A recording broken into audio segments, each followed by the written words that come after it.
The creation of the jinn and the story of Satan. God, exalted be he, said, He created the human being out of sounding clay, like earthenware, and the jinn He created out of the flame of fire.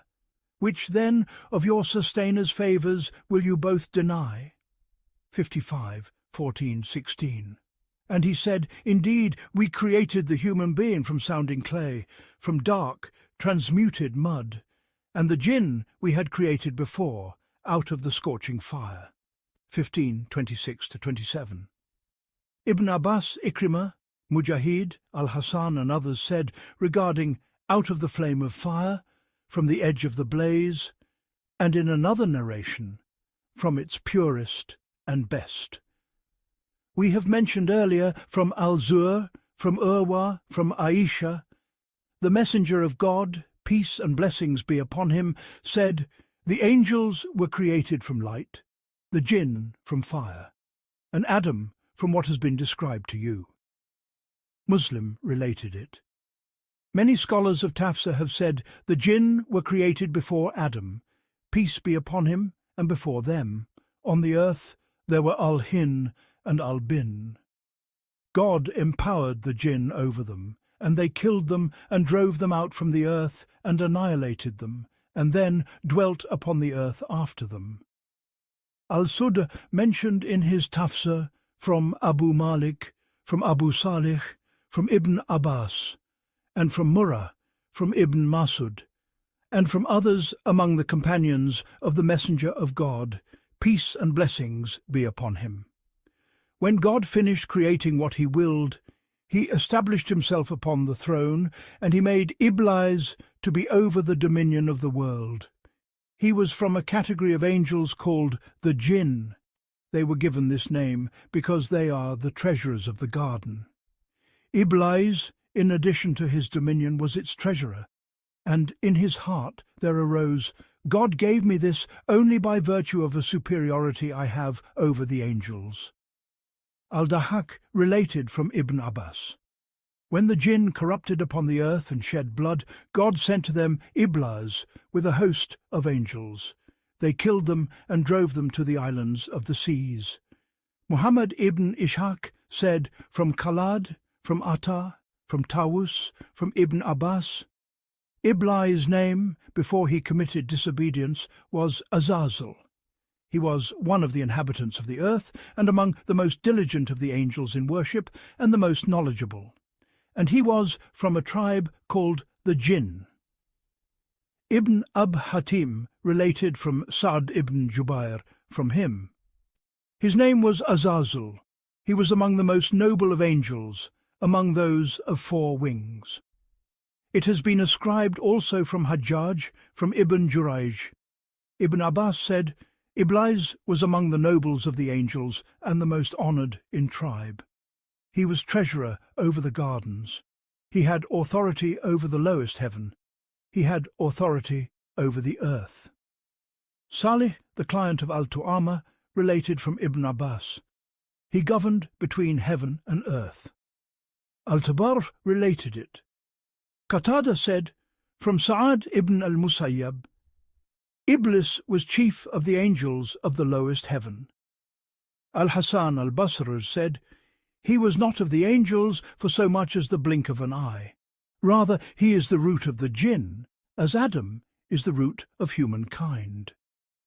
Shahr ibn Hawshab and others said, Iblis was among the jinn whom the angels drove from the earth. One of them captured him and brought him to the heaven. Al-Tabar related it. They said, when God willed to create Adam, so that he and his descendants would be in the earth, and he formed his body from it, Iblis, who was then the chief of the jinn and the most devout of them, circled around him. When he saw him hollow, he knew that he was a creature who would lack control of himself.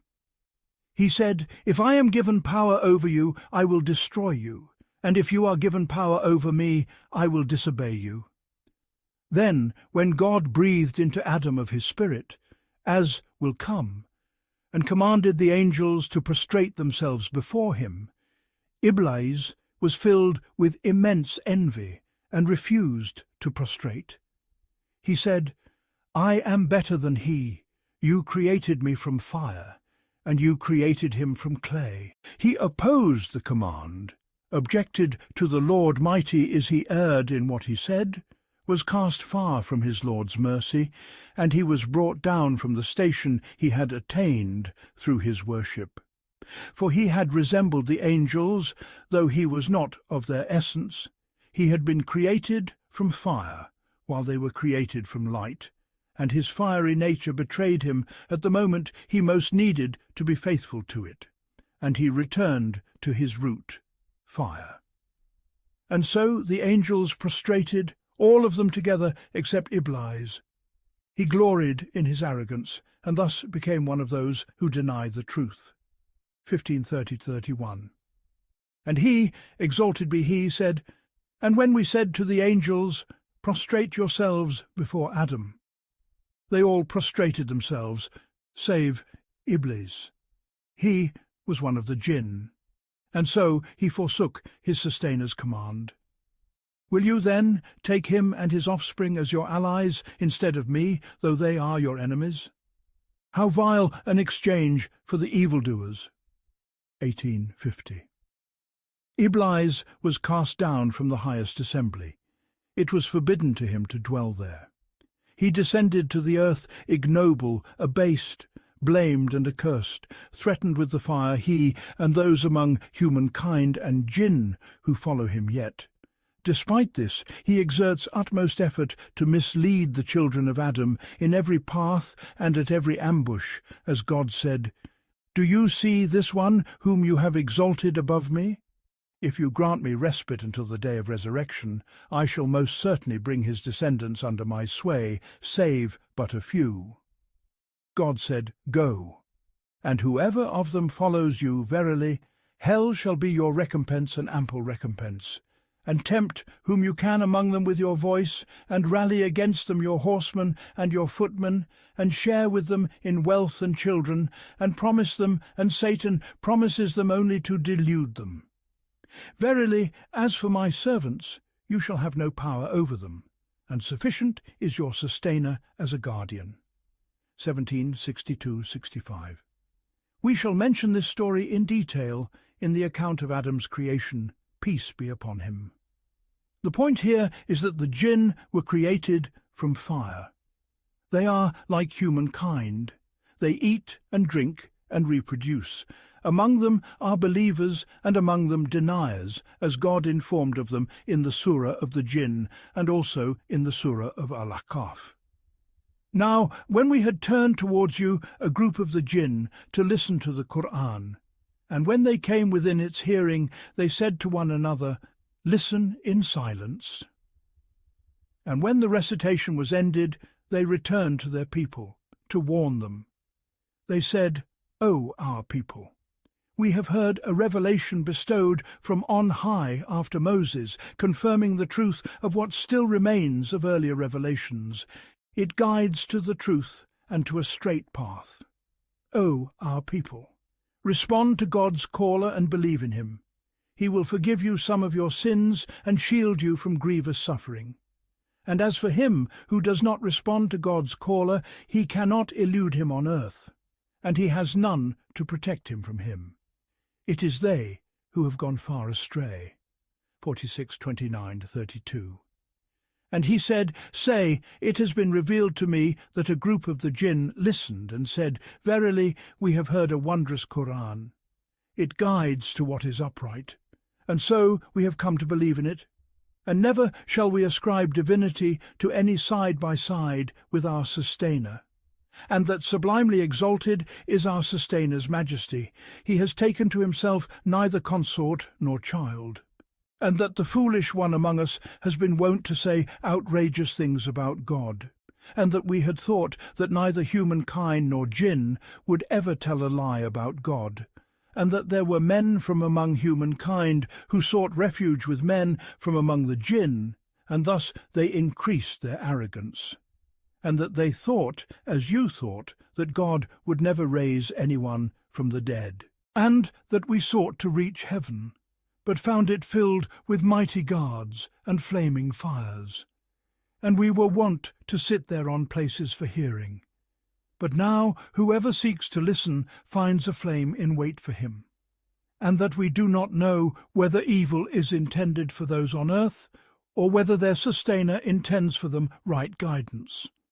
And that among us are the righteous, and among us are otherwise we are of various paths, and that we thought we could never elude God on earth, nor could we elude him by flight, and that when we heard the guidance we believed in it, and whoever believes in his sustainer needs not fear diminution or injustice, and that among us are those who have surrendered to God, and among us are the iniquitous.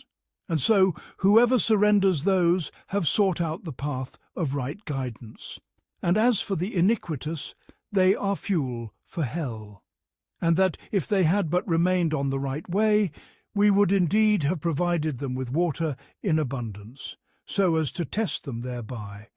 And whoever turns away from the remembrance of his sustainer, he will drive him into an ever-mounting chastisement. 72, 1-17. We explained this surah and the complete story at the end of the surah of Al-Ahqaf, and we mentioned the relevant hadith there. That this group were from the jinn of Nasiban, and in some reports from the jinn of Busra, and that they passed by the messenger of God, peace and blessings be upon him, while he was standing and praying with his companions in the valley of Nakhla in the land of Makkah. They stood and listened to his recitation.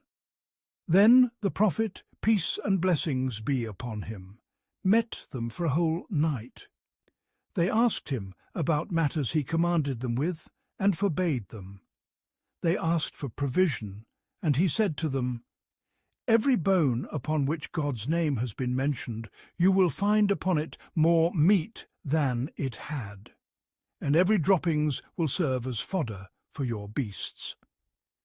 He forbade that bones and droppings be used for cleansing after relieving oneself, and said, "For they are the provision of your brothers, the jinn."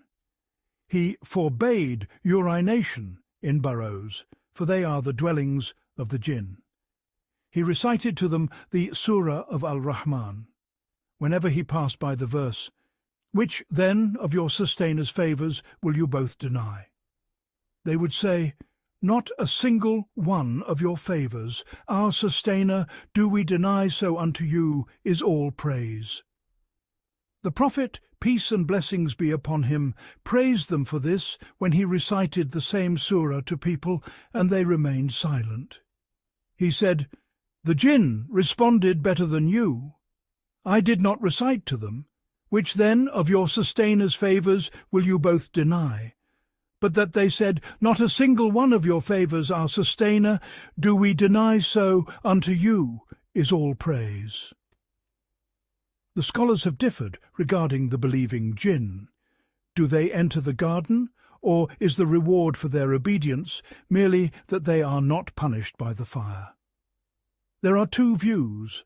The sounder is that they enter the garden by the generality of the Qur'an, and by the generality of his saying, "And for he who is conscious of standing before his sustainer, there are two gardens. Which then of your sustainer's favours will you both deny?" 55, 46, 47. He has thus bestowed this favour upon them. Were they not to attain it, he would not have mentioned it among the favours he counted for them. This alone is a decisive proof God knows best. Al-Bukhari said, Qutayba narrated to us from Malik, from Abdul Rahman ibn Abdullah ibn Abdul Rahman ibn Abi Sasa, from his father, Abu Sa'ad al-Khudra, said to him, "I see you love sheep and the countryside. When you are among your sheep and in the countryside, and you call to the prayer, raise your voice in the call, for none of the extent of the Mu'adadin's voice hears him, not jinn, nor humankind, nor anything, but that it will bear witness for him on the day of resurrection." Abu Sa'ad said, "I heard it from the messenger of God, peace and blessings be upon him."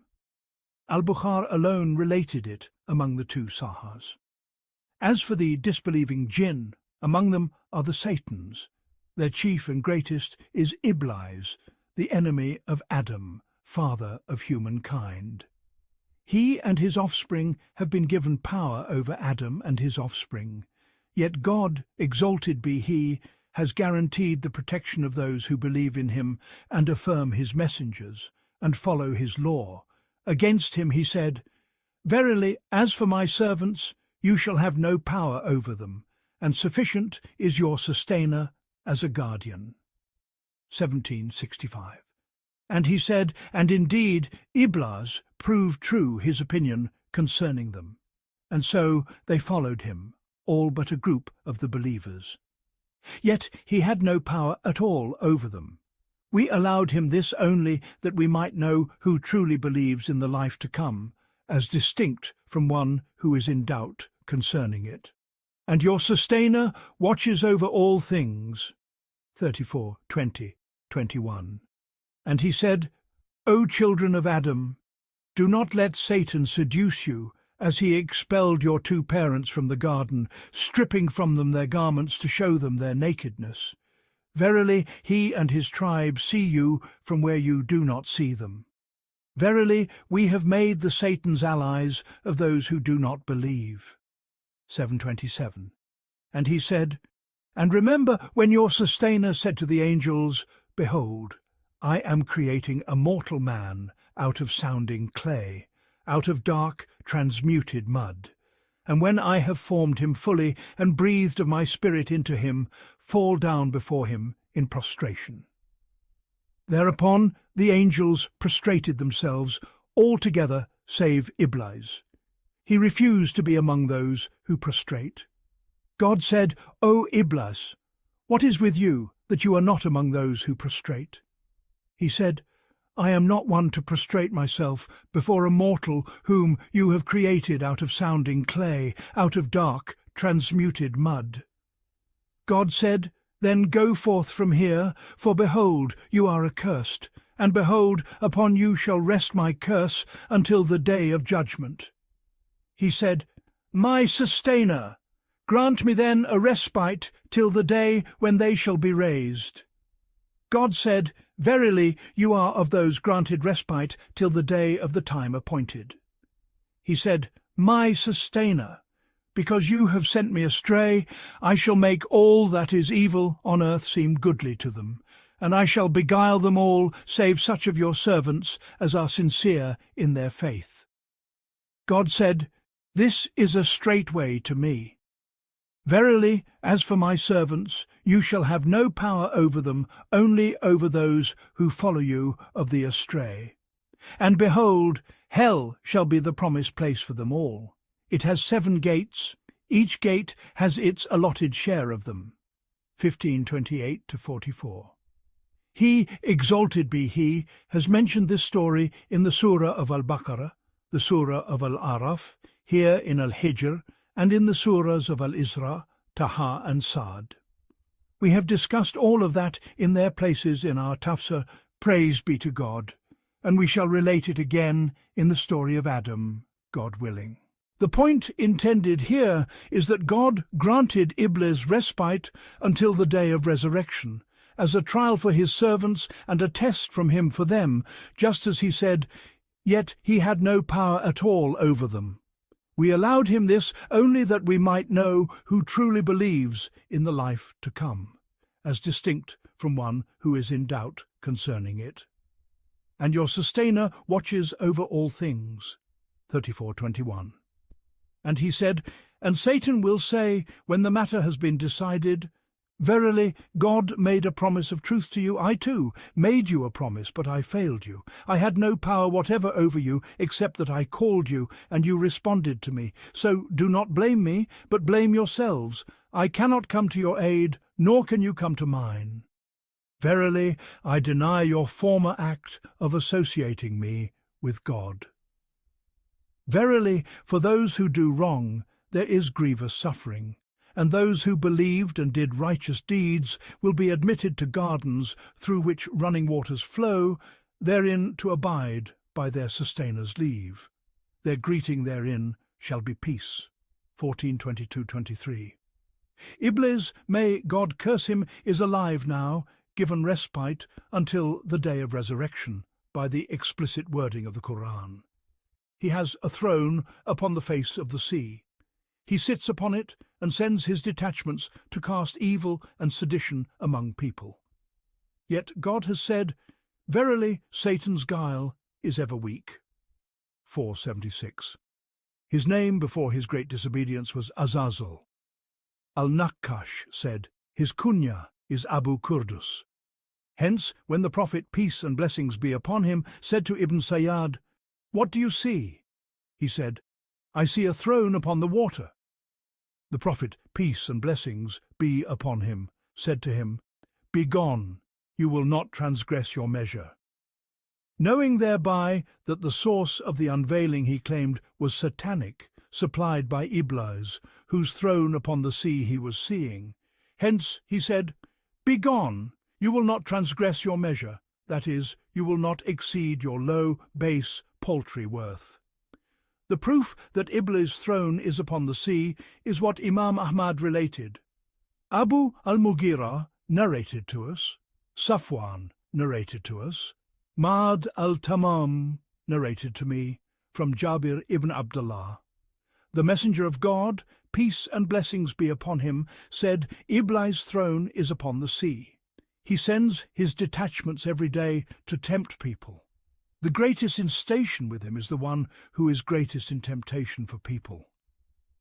Ahmad said, Ra narrated to us, Ibn Jurayj narrated, Abu az-Zubayr informed me that he heard Jabir ibn Abdullah say, "I heard the Messenger of God, may God bless him and grant him peace, say, the throne of Iblis is upon the sea. He dispatches his detachments who tempt people, and the greatest of them in his sight is the one who causes the greatest temptation." And Ahmad said, Mu'ammal narrated to us, Hamad narrated to us. Ali ibn Zayd from Abu Nazra, from Jabir ibn Abdullah said, "The Messenger of God, may God bless him and grant him peace, said to Ibn Sayyad, 'What do you see?' He replied, 'I see a throne upon the water,' or he said, 'upon the sea encircled by serpents.' He, peace be upon him, said, 'That is the throne of Iblis.' Thus he narrated it in the Musnad of Jabir. And he said in the Musnad of Abu Sa'id, Affan narrated to us. Hamad ibn Salama narrated to us. Ali ibn Zayd from Abu Nazra, from Abu Sa'id, that the Messenger of God, may God bless him and grant him peace, said to Ibn Sayyad, "What do you see?" He replied, "I see a throne upon the sea, surrounded by serpents." The Messenger of God, may God bless him and grant him peace, said, "He has spoken the truth. That is the throne of Iblis." And Imam Ahmad narrated through Mu'adh at-Tamimi and Abu az-Zubayr from Jabir ibn Abdullah, who said, "The Messenger of God, may God bless him and grant him peace, said, Satan has despaired of being worshipped by those who perform the prayer, but he strives to stir up mutual rancour among them." And Imam Muslim narrated from Al-Amash, from Abu Sufyan, Talha ibn Nafi from Jabir through God's Prophet. May God bless him and grant him peace. Indeed, Satan sets his throne upon the water. Then he sends forth his detachments among humankind. The nearest of them to him in station is the one who causes the greatest trial. One of them comes and says, "I did not cease with so-and-so until I left him saying such and such." Iblis says, "By God, you did nothing." Then another comes and says, "I did not leave him until I separated him from his wife." He draws him near, brings him close, and says, "Yes, you." We have cited this hadith in connection with God's saying, by which they cause division between a man and his wife. 2:402. Thus God exalted sent down the 2 chapters of seeking refuge, repelling all kinds of evil, their causes and their ends especially.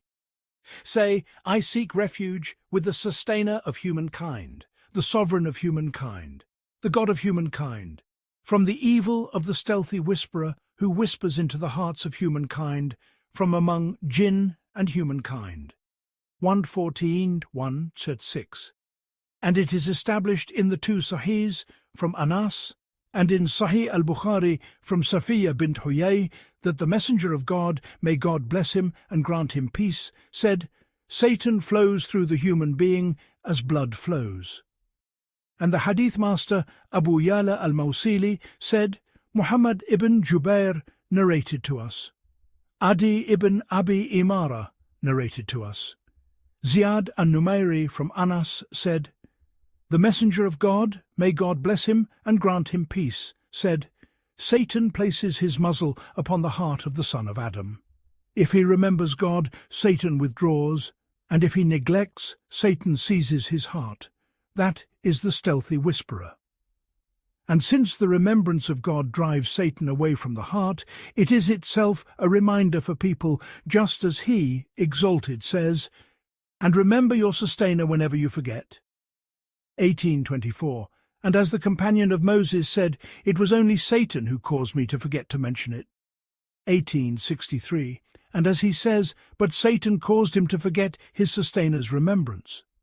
12:42, meaning the cupbearer.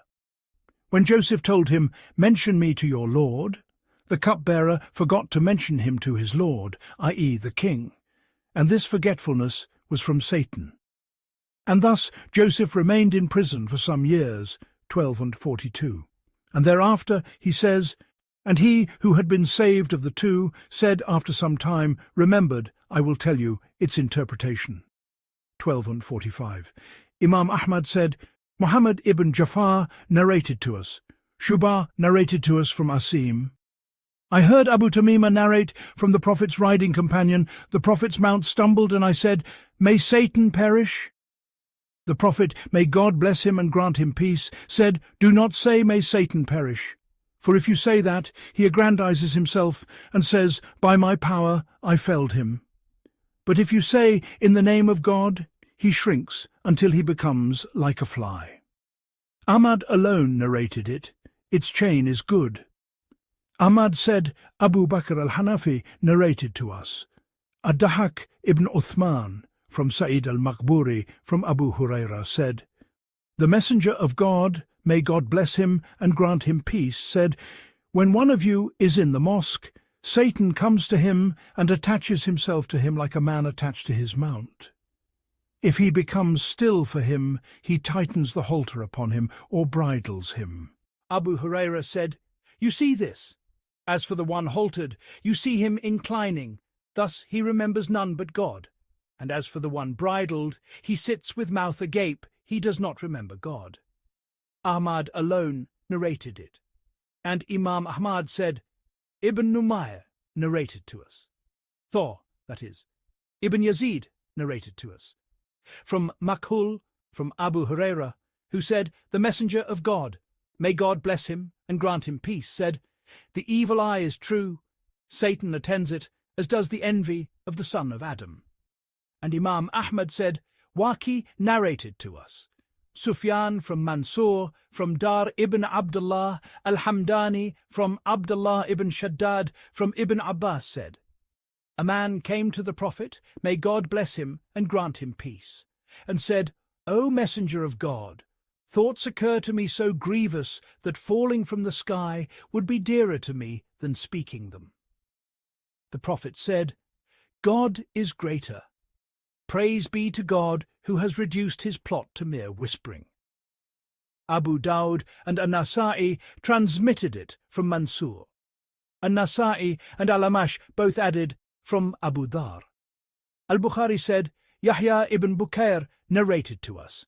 Al-Layth from Aqil, from Ibn Shihab, who said, Urwa informed me that Abu Huraira said, The Messenger of God, may God bless him and grant him peace, said, Satan comes to one of you and says, Who created such and such? Who created such and such? Until he says, Who created your Lord? If it reaches that, let him seek refuge with God, and let him desist. And thus Muslim narrated it from Al-Layth and from Az-Zuhri and Hisham ibn Urwa, both from Urwa. And God Exalted says, "Surely those who are conscious of God when a visitation from Satan touches them they remember, and then, behold, they see clearly." 7:201.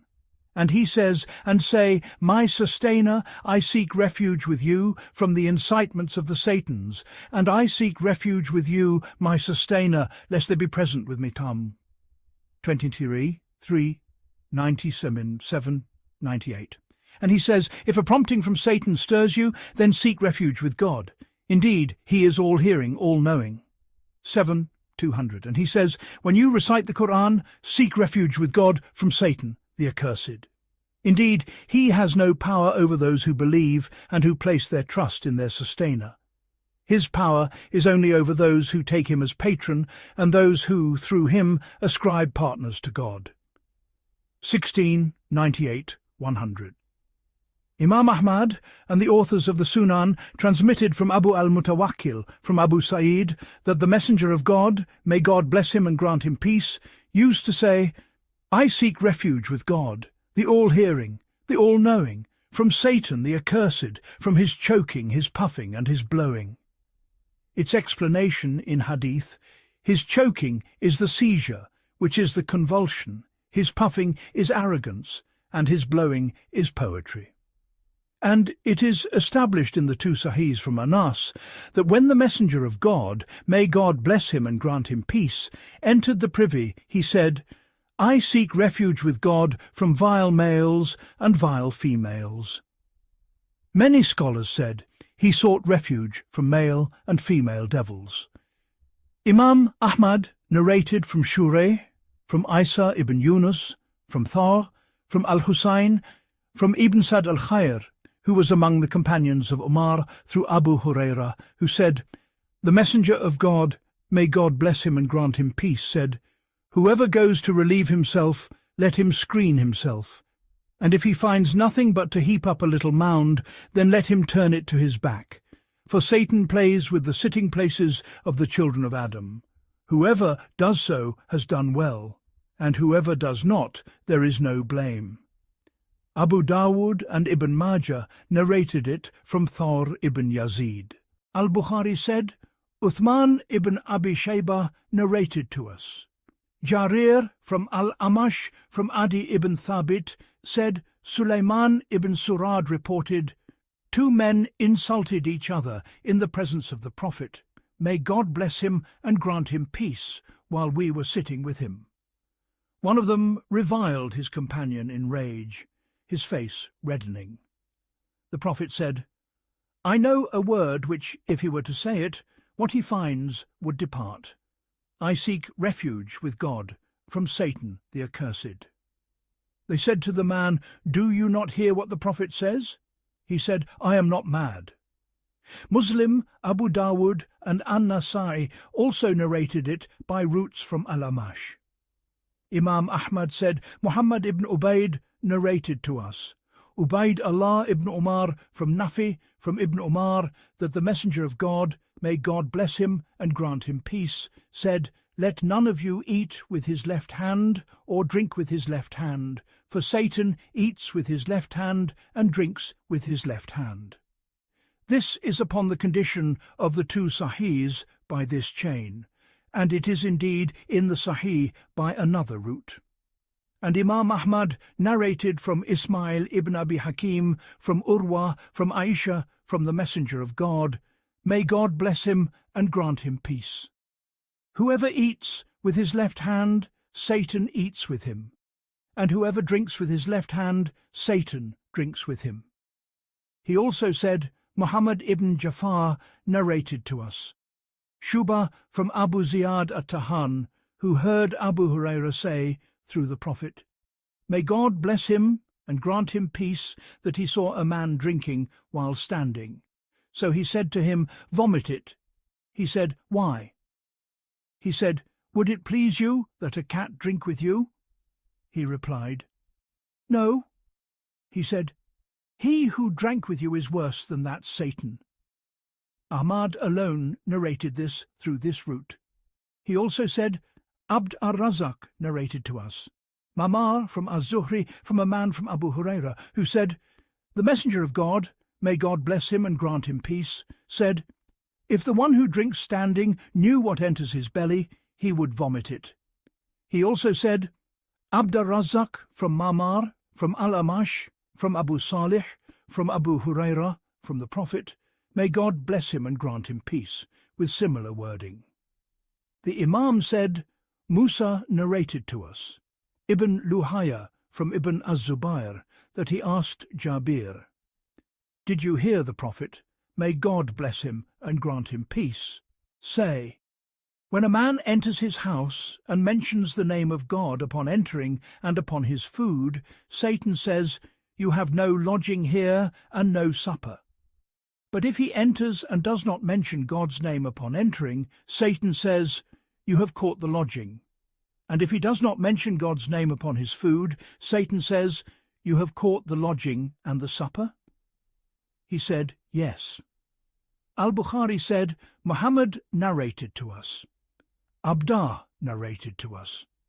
Muhammad from Hisham ibn Urwa, from his father, from Ibn Umar, who said, "The Messenger of God, may God bless him and grant him peace, said, when the rim of the sun appears, then leave off prayer until it rises. And when its rim sets, leave off prayer until it disappears. And do not time your prayers to coincide with the rising or setting of the sun, for it rises between the horns of Satan." Muslim and An-Nasai narrated it from Hisham. Al-Bukhari said, Abd Allah ibn Maslama narrated to us from Malik, from Abd Allah ibn Dinar, from Ibn Umar, who said, "I saw the Messenger of God, may God bless him and grant him peace, point toward the east and say, behold, the trial is here, truly the trial is here, from where the horn of Satan arises." He narrated it uniquely by this chain. And in the Sunan, the Messenger of God, may God bless him and grant him peace, forbade sitting between sunlight and shade, saying, that is the seat of Satan. They mentioned several meanings for this, the best of which is, since sitting in such a place disfigures one's form to the eye, Satan loves it for his own form is disfigured, and this is fixed in the mind. Hence his saying, its spathes are as though they were the heads of devils. 3765. The sound view is that devils here are indeed the devils, and not a kind of serpent, as some exegetes imagined. For souls are innately disposed to deem the devils ugly, and the forms of angels beautiful, even if they do not describe them. Thus he says, its spathes are as though they were the heads of devils. 3765, and the women, when they beheld Joseph's beauty, exclaimed, God is exalted, this is no mortal, this is none but a noble angel. 1231. Al-Bukhari said, Yahya ibn Jafar narrated to us. Muhammad ibn Abdullah al-Ansari narrated to us. Ibn Jurayj informed me. Ata from Jabir, through the Prophet, may God bless him and grant him peace, said, when night falls, or when evening draws in, then keep your children close, for the devils spread out then. And when a portion of the night has passed, let them go. And close your door, and mention God's name. And extinguish your lamp, and mention God's name. And tie your waterskin, and mention God's name. And cover your vessels, and mention God's name, even if you place something across them. Ahmad narrated it from Yahya, from Ibn Jurayj, with the addition, for the devil does not open a closed door. Imam Ahmad said, Waqi narrated to us. Kut from Abu Az-Zubayr from Jabir said, the Messenger of God, may God bless him and grant him peace, said, shut your doors, cover your bowls, tie your waterskins, and extinguish your lamps, for Satan does not open a closed door, nor remove a cover, nor untie a tie. And the little mischief-maker may set a house alight over its inhabitants, meaning the mouse. Al-Bukhari said, Adam narrated to us.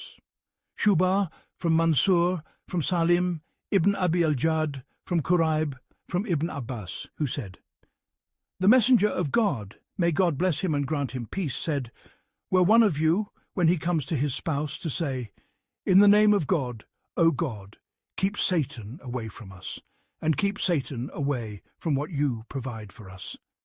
And if a child were then decreed for them, Satan would not harm him nor gain mastery over him."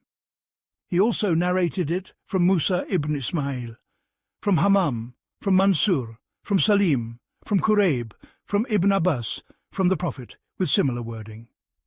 Al-Bukhari said, "Ismail narrated to us, my brother narrated to us, from Sulaiman, from Yahya ibn Sa'id, from Sa'id ibn al-Musayyab, from Abu Hurairah, that the Messenger of God, may God bless him and grant him peace, said, 'Satan ties 3 knots upon the nape of one of you when he sleeps. Upon every knot he strikes its place and says, "You have a long night, sleep on." If he awakens and remembers God, 1 knot is undone. If he performs ablution, another knot is undone. If he prays, all his knots are undone, so he wakes up energetic, good of soul. Otherwise he wakes up foul of soul, lazy." He narrated it uniquely by this route.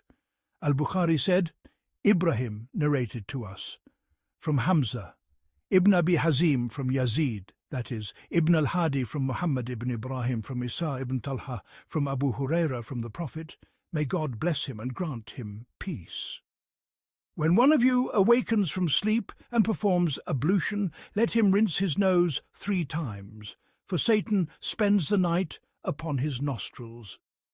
Muslim narrated it from Bishr ibn al-Hakam from Ad-Darawardi, and An-Nasa'i from Muhammad ibn Zunbur from Abd al-Aziz ibn Abi Hazim, both from Yazid ibn al-Hadi. Al-Bukhari said, Uthman ibn Abi Shaybah narrated to us. Jarir from Mansur from Abu Wa'il from Abd Allah, who said, "Mention was made before the Prophet, may God bless him and grant him peace, of a man who slept through his night and awoke in the morning. He said, 'That is a man in whose ears Satan urinated,' or he said, 'in his ear.'" Muslim narrated it from Uthman and Ishaq, both from Jarir, and Al-Bukhari, An-Nasai, and Ibn Majah from Mansur ibn al-Mutamir. Al-Bukhari said, Muhammad ibn Yusuf narrated to us. Al-Awza'i from Yahya ibn Abi Kathir from Abu Salama from Abu Hurairah, who said, "The Messenger of God, may God bless him and grant him peace, said, when the call to prayer is proclaimed, Satan turns and flees, breaking wind. And when it is concluded, he returns. And when the Iqamah is proclaimed, he turns and flees. And when it is concluded, he returns until he comes between a person and his heart, and says, 'Remember such and such, to the point that he does not know whether he prayed 3 or 4.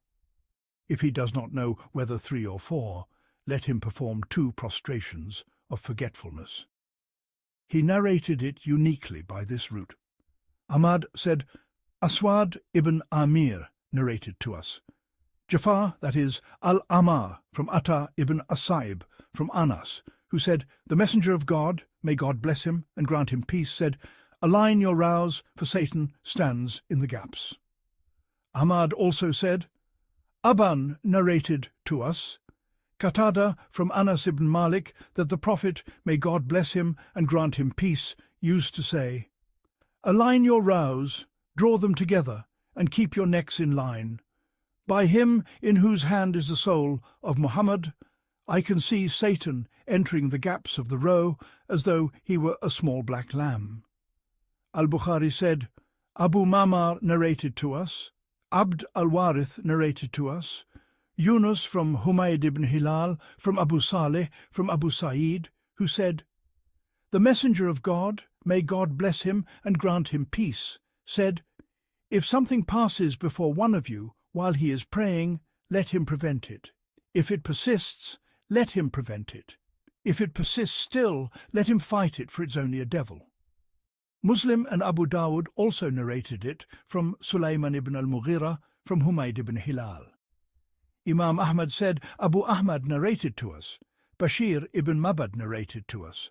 Abu Ubaid, the chamberlain of Sulaiman, narrated, I saw Atta ibn Yazid al-Laythi standing in prayer. I went to pass in front of him, and he repelled me.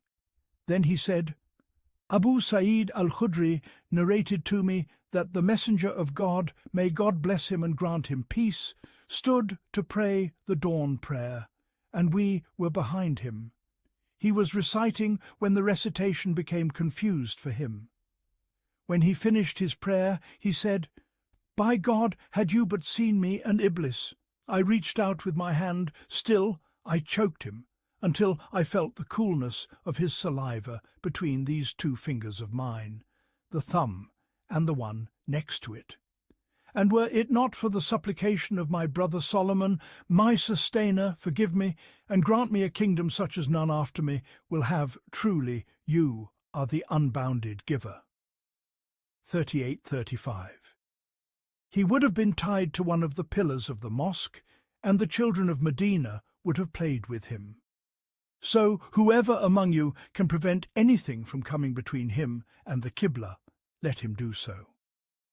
Abu Dawud narrated its ending from Ahmad ibn Abi Surayj, from Abu Ahmad Muhammad ibn Abdullah ibn Muhammad ibn Az-Zubayr.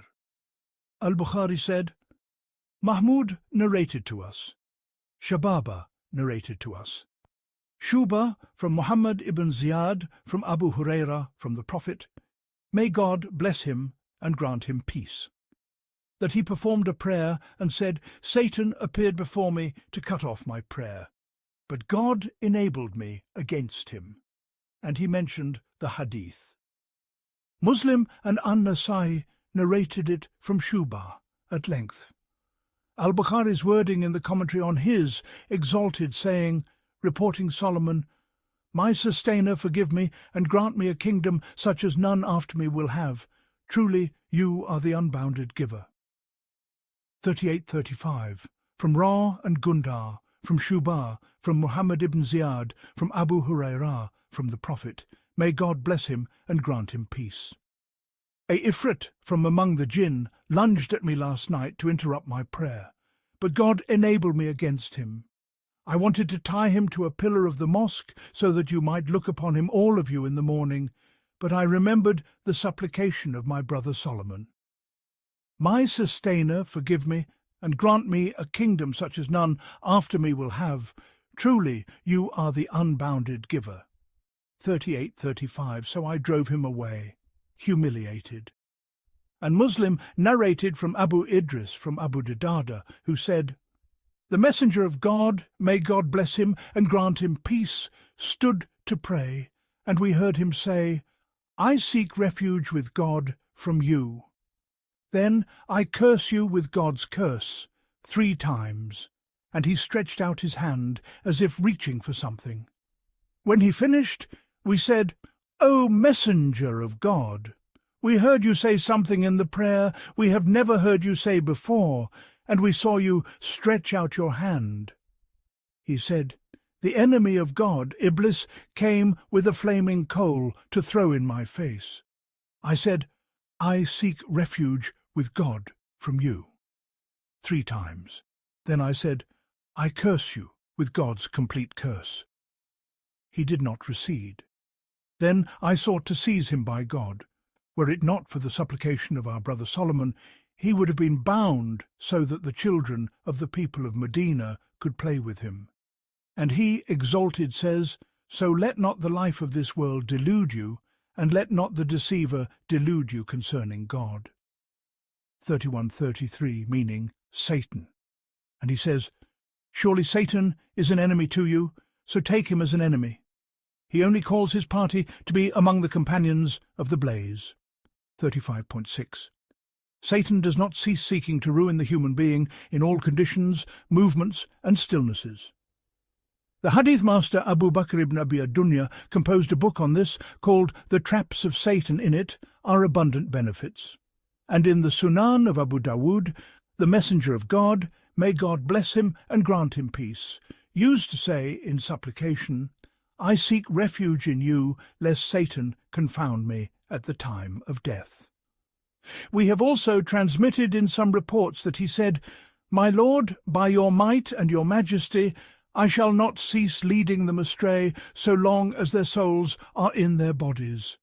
And God, exalted, said, "By my might and my majesty, I shall not cease forgiving them so long as they seek my forgiveness." And God, exalted, says, "Satan promises you poverty and commands you indecency, whereas God promises you forgiveness from himself and bounty. God is all-embracing, all-knowing." 2:268. God's promise is the true and confirmed. Satan's promise is false. And at-Tirmidhi, An-Nasa'i, Ibn Hibban in his Sahih, and Ibn Abi Hatim in his Tafsir narrated from Ata ibn as-Sa'ib, from Murrah al-Hamdani, from Ibn Masud, who said, "The Messenger of God, may God bless him and grant him peace, said, Satan has a touch upon the son of Adam, and the angel has a touch. The touch of Satan is threatening evil and denying truth, and the touch of the angel is promising good and affirming truth. Whoever finds this, let him know it is from God, so let him praise God. And whoever finds the other, let him seek refuge in God from Satan." Then he recited, "Satan promises you poverty and commands you indecency, whereas God promises you forgiveness from himself, and bounty God is all-embracing, all-knowing." 2:268.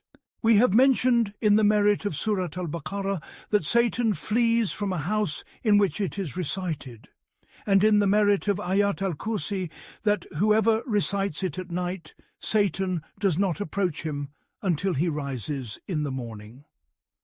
Al-Bukhari said, Abdullah ibn Yusuf narrated to us, Malik from Sumi, from Abu Saleh, from Abu Huraira, that the Messenger of God, may God bless him and grant him peace, said, "Whoever says, 'There is no God but God alone without partner,' his is the dominion and his is the praise, and he has power over all things, 100 times will have the reward of freeing 10 slaves, and 100 good deeds will be written for him, and 100 misdeeds erased from him.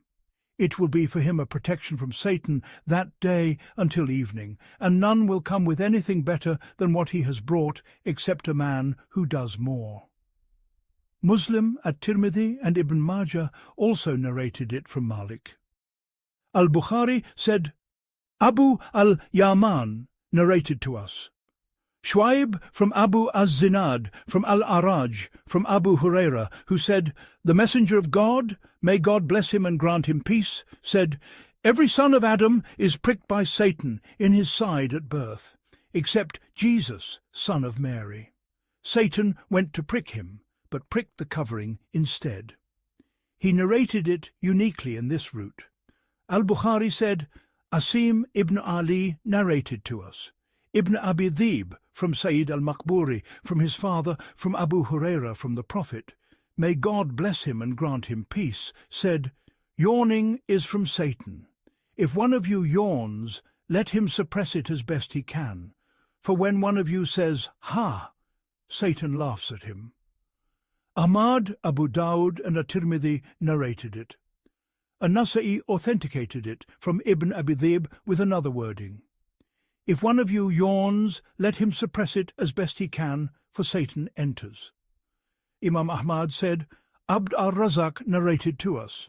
Sufyan from Muhammad ibn Ajlan, from Sayyid al-Maqburi, from his father, from Abu Huraira, who said, "The Messenger of God, may God bless him and grant him peace, said, God loves sneezing and dislikes yawning. So when one of you says, 'Ha! Ha! Ha!' that is only Satan laughing from inside him." At-Tirmidhi and An-Nasa'i narrated it from Muhammad ibn Ajlan. Al-Bukhari said, Al-Hasan ibn al-Rabi narrated to us. Abu al-Ahwas from Ashath, from his father, from Masruq, who said, Aisha said, "I asked the Prophet, may God bless him and grant him peace, about a person glancing around in prayer. He said, it is a snatching which Satan snatches from a person's prayer." Abu Dawud and An-Nasa'i narrated it from Ash'ath ibn Abi Ash'atha Sulaym ibn Aswad al-Muharibi from his father from Masruq. And Al-Bukhari narrated from Al-Awza'i from Yahya ibn Abi Kathir.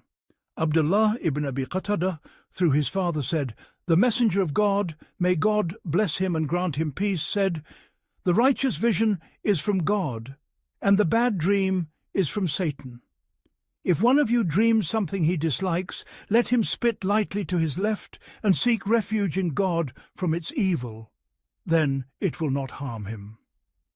Imam Ahmad said, Abd al-Razzaq narrated to us, Mamar from Hammam from Abu Huraira, who said, "The Messenger of God, may God bless him and grant him peace, said, let not one of you point at his brother with a weapon, for he does not know, perhaps Satan may make it slip in his hand, and he would fall into a pit of the fire."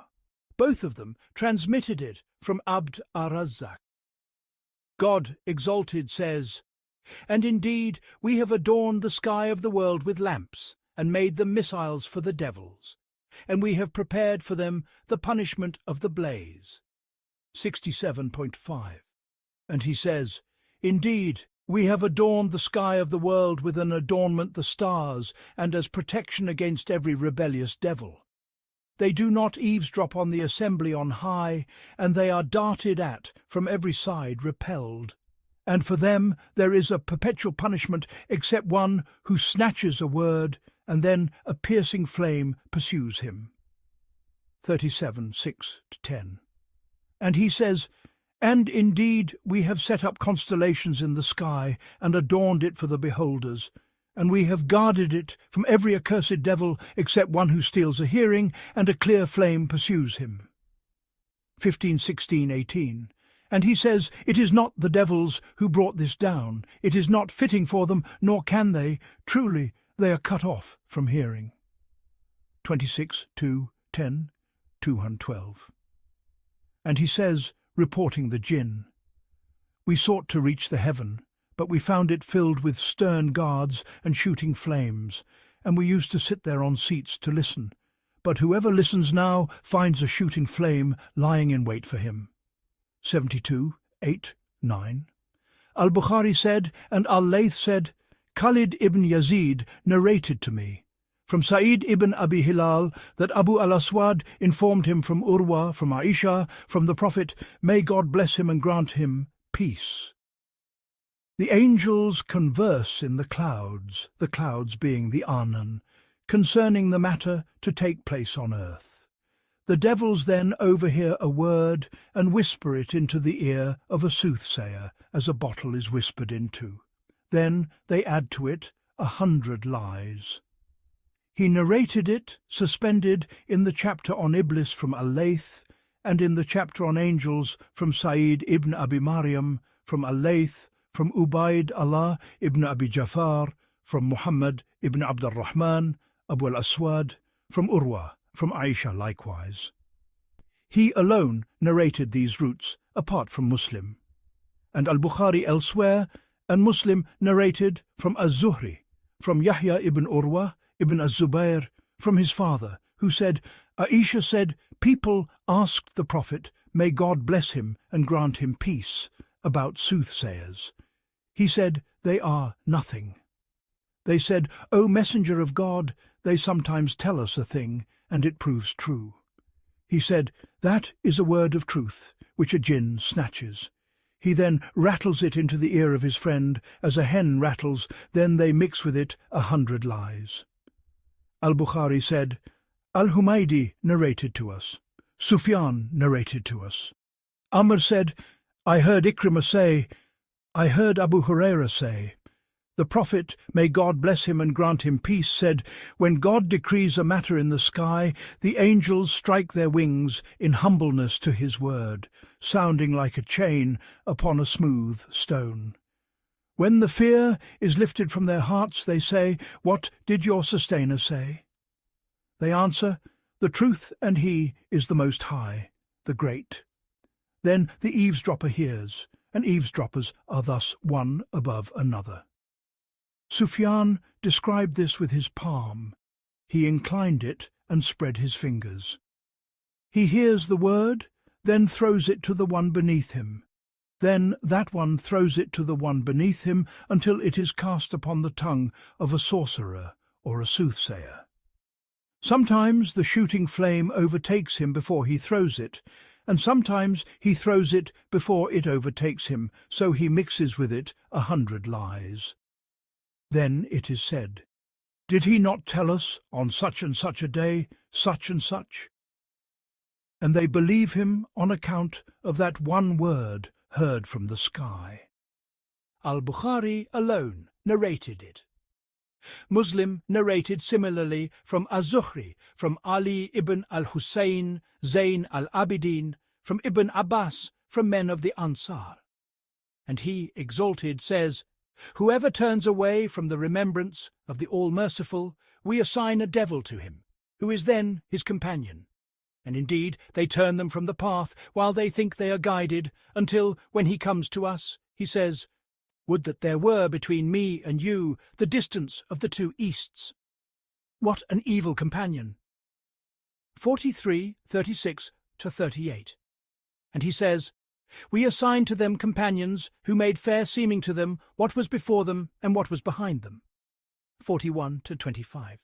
And he says, his companion will say, "Our sustainer, I did not cause him to rebel, but he was far astray." He will say, "Do not dispute in my presence, I had already sent you the warning. The word is not changed with me, and I am not unjust to the servants." 50:27-29. And he says, "And thus we have appointed for every prophet enemies devils among humankind and jinn, who inspire to one another flowery discourse in deception. And had your sustainer willed, they would not have done it. So leave them with what they fabricate, so that the hearts of those who do not believe in the hereafter may incline to it, and that they may be pleased with it, and that they may commit what they commit." 6:1-12, 113. We have mentioned in the description of angels what Ahmad and Muslim narrated from Mansur, from Salim ibn Abi al-Jad, from his father, whose name is Rafi, from Ibn Masud, that the messenger of God, may God bless him and grant him peace, said, "There is none among you but that a companion from the jinn and a companion from the angels has been assigned to him." They said, "Even you, O messenger of God?" He said, "Even me, but God has aided me against him, so he commands me only good." Imam Ahmad said, Uthman ibn Abi Shaybah narrated to us. Jarir from Qabuz, from his father, whose name is Husayn ibn Jundub, Abu Dabyan al-Janbi, from Ibn Abbas, who said, "The messenger of God, may God bless him and grant him peace, said, 'There is none among you except that a companion from the devils has been assigned to him.' They said, 'Even you, O messenger of God.' He said, 'Yes, but God has aided me against him, so he has submitted.' Ahmad alone narrated it. It is upon the condition of the Sahih. Imam Ahmad said, Harun narrated to us. Abdullah ibn Wahb narrated to us. Abu Sakh informed me from Yazid ibn Qusayt, who related that Urwa ibn Zubayr related that Aisha, the wife of the Prophet, may God bless him and grant him peace, related, "The messenger of God, may God bless him and grant him peace, went out from me at night. I became jealous of him. He came and saw what I had done and said, 'What is the matter with you, Aisha? Has your Satan seized you?' I said, 'O messenger of God, do I have a Satan?' He said, 'Yes.' I said, 'And with every human being?' He said, 'Yes.' I said, 'And with you, O messenger of God?' He said, 'Yes, but my Lord aided me against him until he submitted.' Muslim narrated it from Harun ibn Sa'id al-Aili with a similar chain. Imam Ahmad said, Qutaybah ibn Sa'id narrated to us, Ibn Luhaya from Musa ibn Wardan from Abu Huraira, that the Prophet, may God bless him and grant him peace, said, 'The believer subdues his devil, as one of you subdues his camel in a journey.'" Ahmad alone narrated it from this route. Subdues his devil means he seizes him by the forelock, overcoming and overpowering him as one does with a camel when it bolts, then is subdued. And his exalted saying, reporting Iblis, because you have led me astray, I shall indeed lie in wait for them on your straight path. Then I shall come upon them from before them, and from behind them, and from their right, and from their left, and you will not find most of them grateful. 7:16-17.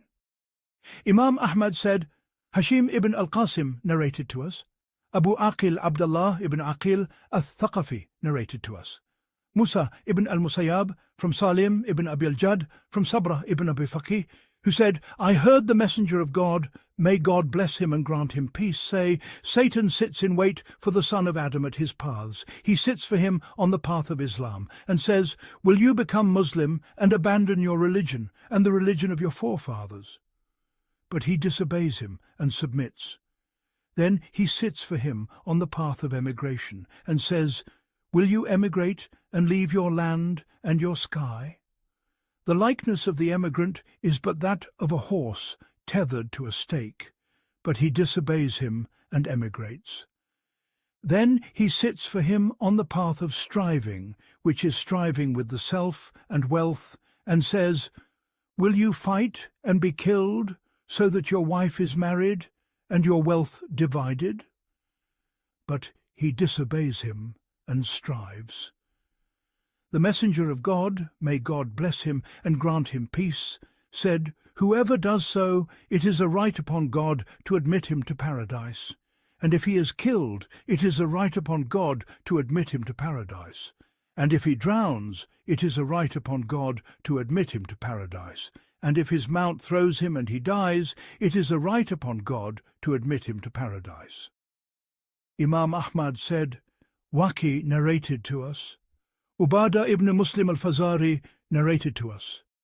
Jubair ibn Abi Sulaiman ibn Jubair ibn Mutim said, I heard Abdullah ibn Umar say, the Messenger of God, may God bless him and grant him peace, would not leave these supplications morning and evening.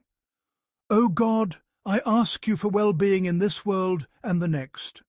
O God, I ask you for pardon and well-being in my religion and my worldly life, my family and my wealth. O God, veil my faults and calm my fears.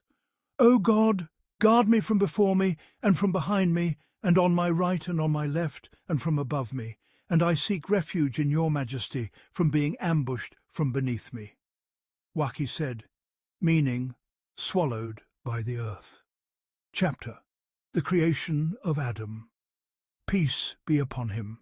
God exalted says, and when your sustainer said to the angels, I am placing upon the earth a vicegerent. They said, will you place therein one who will sow corruption therein, and shed blood, whereas we extol your praise, and hallow you? He said, truly, I know what you do not know. And he taught Adam the names, all of them.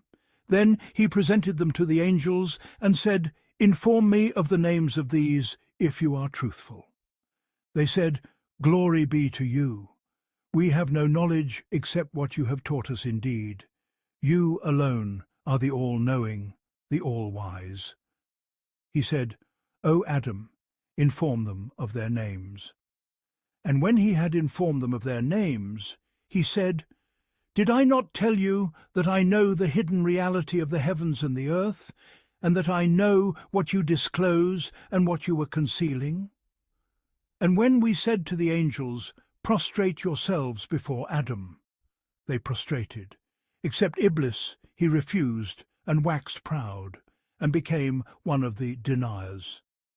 And we said, O Adam, dwell you and your spouse in the garden, and eat thereof freely wherever you will, but do not approach this tree, lest you be among the wrongdoers. Then Satan caused them both to slip from it, and brought them out of what they had been in. And we said, descend one of you enemies to the other, and for you upon the earth there is a dwelling place and enjoyment for a time. Thereupon Adam received words from his sustainer, and he turned toward him indeed. He alone is the off-turning, the mercy-giving. We said, descend from it all of you. Then, if guidance comes to you from me, whoever follows my guidance, no fear shall be upon them, nor shall they grieve. But those who deny and belie our signs, they are companions of the fire. Therein they shall abide. 2:30-39. And he says, truly the likeness of Jesus with God is as the likeness of Adam. He created him from dust, then said to him, be! And he was. 3:59. And he says, O humankind, be conscious of your sustainer, who created you from a single soul, and created from it its mate, and from the two spread many men and women. And be conscious of God, through whom you ask one another, and the womb bonds, truly God has ever been a watcher over you. 4:1. As he says, O humankind, we have created you from a male and a female, and we have made you nations and tribes so that you might come to know one another. Truly, the most noble of you in God's sight is the most God-conscious of you. Truly, God is all-knowing, all-aware. 49:13. And he says, He it is who created you from a single soul, and from it he made its mate, so that he might find tranquility in her. 7:189. And he says, and indeed we created you, then we fashioned you. Then we said to the angels, prostrate yourselves before Adam. So they prostrated, except Iblis, he was not among those who prostrated. He said, what prevented you from prostrating when I commanded you? He said, I am better than he. You created me from fire, and you created him from clay.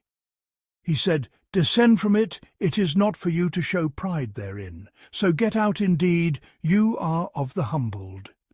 He said, grant me respite until the day they are raised. He said, indeed, you are of those given respite. He said, because you have led me astray, I shall indeed sit in wait for them on your straight path. Then I shall come upon them from before them, and from behind them, and from their right, and from their left, and you shall not find most of them grateful. He said, get out of it, disgraced and banished. Whoever of them follows you, I shall surely fill hell with you all together. And, O Adam, dwell you and your spouse in the garden, and eat from wherever you will, but do not approach this tree, lest you be of the wrongdoers. Then Satan whispered to them to make manifest to them what was hidden from them of their nakedness, and said, your sustainer has not forbidden you this tree, except that you might become angels or become immortals. And he swore to them, truly I am to you a sincere adviser. So he misled them by deception. And when they tasted of the tree, their nakedness became apparent to them, and they began to patch together upon themselves leaves of the garden. And their sustainer called out to them, did I not forbid you that tree, and tell you that Satan is to you a manifest enemy? They said, our sustainer, we have wronged ourselves, and if you do not forgive us and have mercy on us, we shall surely be among the losers. He said, descend one of you to the other, an enemy, and upon the earth you shall have a dwelling place and enjoyment for a time. He said, therein you shall live, and therein you shall die, and from it you shall be brought forth. 7:11-25. As he says in another verse, from it we created you, and into it we shall return you, and from it we shall bring you forth once again. 20:55. And he says, and indeed we created the human being from a dry clay, from a black mud moulded, and the jinn we created before that, from the scorching fire. And when your sustainer said to the angels, I am creating a human being from a dry clay, from a black mud moulded, And when I have fashioned him and breathed into him of my spirit, then fall down before him prostrate." The angels prostrated, all of them together, except Iblis. He refused to be among the prostrators. He said, "O Iblis, what prevented you from being among the prostrators?" He said, "I am not one to prostrate myself before a human being whom you created from a dry clay, from a black mud, moulded." He said, "Then get out of it, for you are accursed, and upon you is the curse until the day of judgment." He said, "My sustainer, then grant me respite until the day they are resurrected." He said, "Then you are of those granted respite until the day of the appointed time." He said, "My sustainer, because you have led me astray, I shall surely make earthly things seem fair to them, and shall surely lead them all astray, except your servants among them who are sincere." He said, "This is a straight path with me. Indeed, over my servants you shall have no power except those who follow you among the astray. And indeed, hell is their promised place altogether. It has 7 gates, at every gate there is a portion assigned." 15:26-44. And he says, "And when we said to the angels, 'Prostrate yourselves before Adam,' they prostrated, except Iblis. He said, 'Shall I prostrate myself before one whom you created from clay?' He said, 'Do you see this one whom you have honored above me? If you grant me respite until the day of resurrection, I shall surely cause his progeny to be fettered, except a few.' He said, 'Go, whoever follows you from them, then hell is your recompense, a full recompense. And entice whom you can among them with your voice, and rally against them your cavalry and your infantry, and share with them in wealth and children, and promise them, and Satan promises them only delusion. Indeed, over my servants you shall have no power, and sufficient is your sustainer as a guardian." 17:61-65. And he says, "And when we said to the angels, 'Prostrate yourselves before Adam,' they prostrated, except Iblis. He was of the jinn, and he defied the command of his sustainer. Will you then take him and his progeny as patrons apart from me, while they are enemies to you? How evil an exchange for the wrongdoers." 1850. And he says, "And indeed we had already made a covenant with Adam before, but he forgot, and we found in him no firm resolve. And when we said to the angels, 'Prostrate yourselves before Adam,' they prostrated, except Iblis. He refused. So we said, 'O Adam, this is an enemy to you and to your spouse. So let him not drive you both out of the garden, lest you be wretched. Surely it is assured to you therein that you shall not be hungry nor naked, and that you shall not thirst therein, nor suffer from the sun's heat.' Then Satan whispered to him. He said, 'O Adam, shall I show you the tree of everlasting life and a dominion that does not decay?'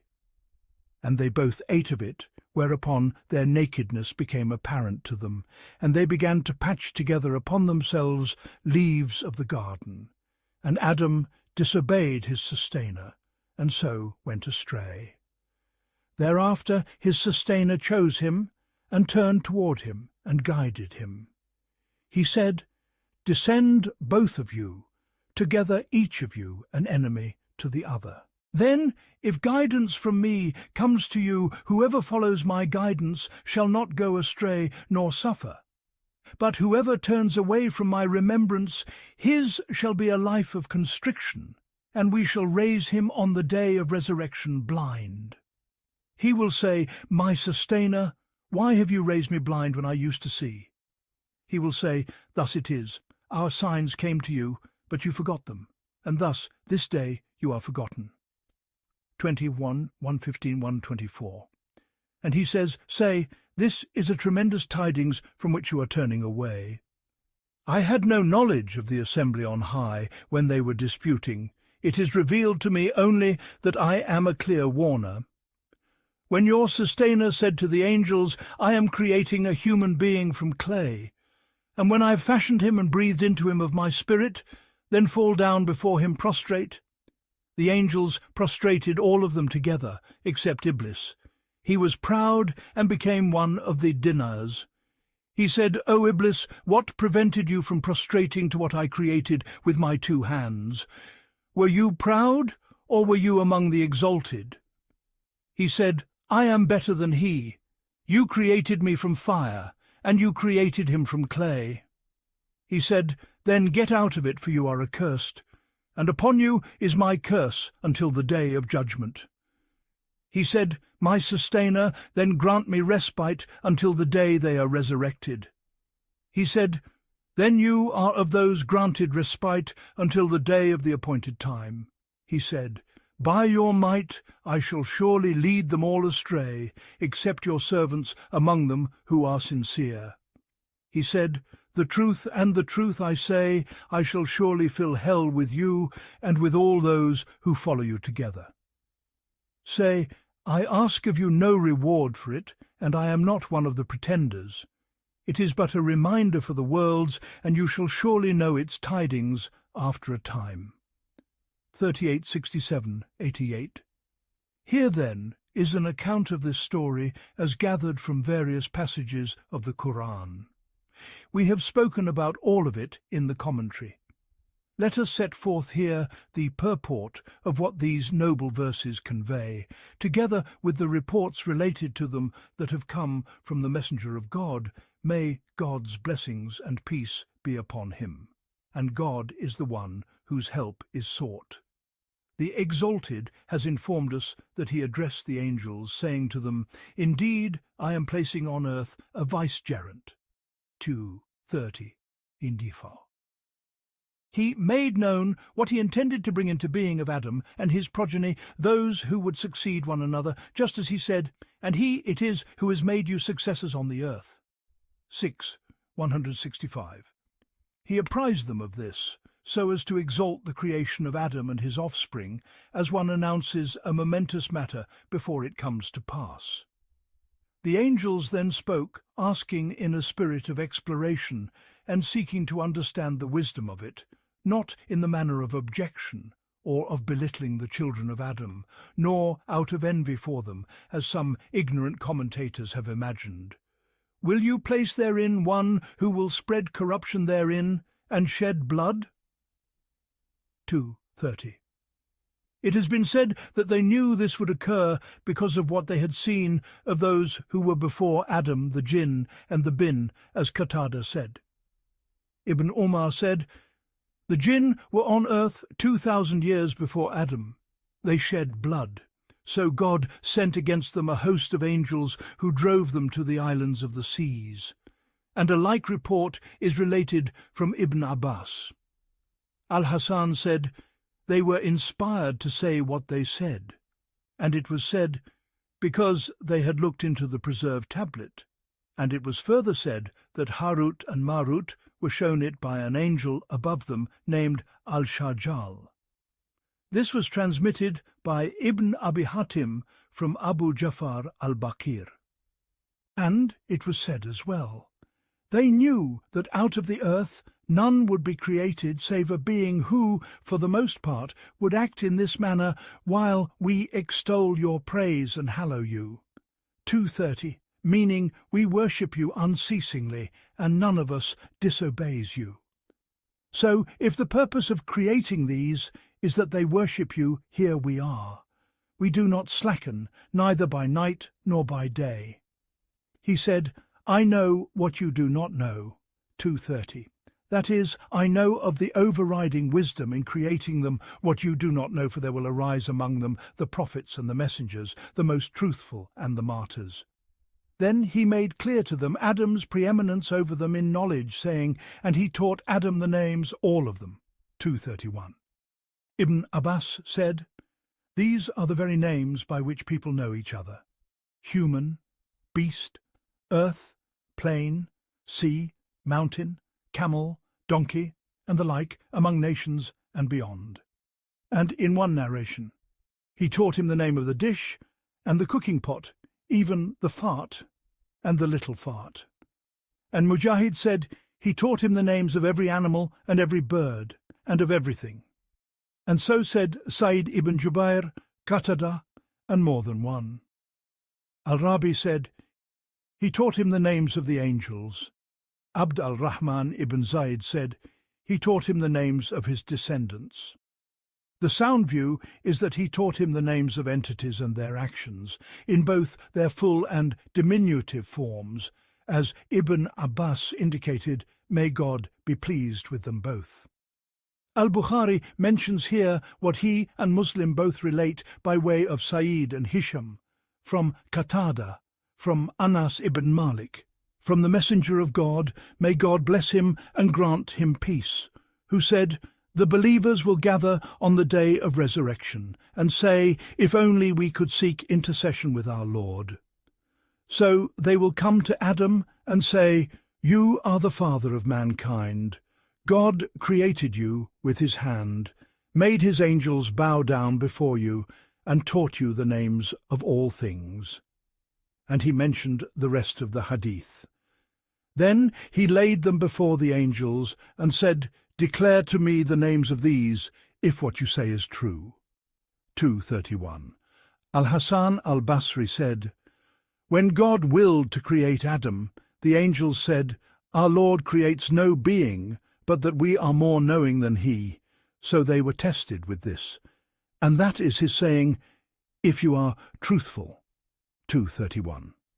They said, limitless are you in your glory. We have no knowledge except what you have taught us. Indeed, it is you who are all-knowing, all-wise.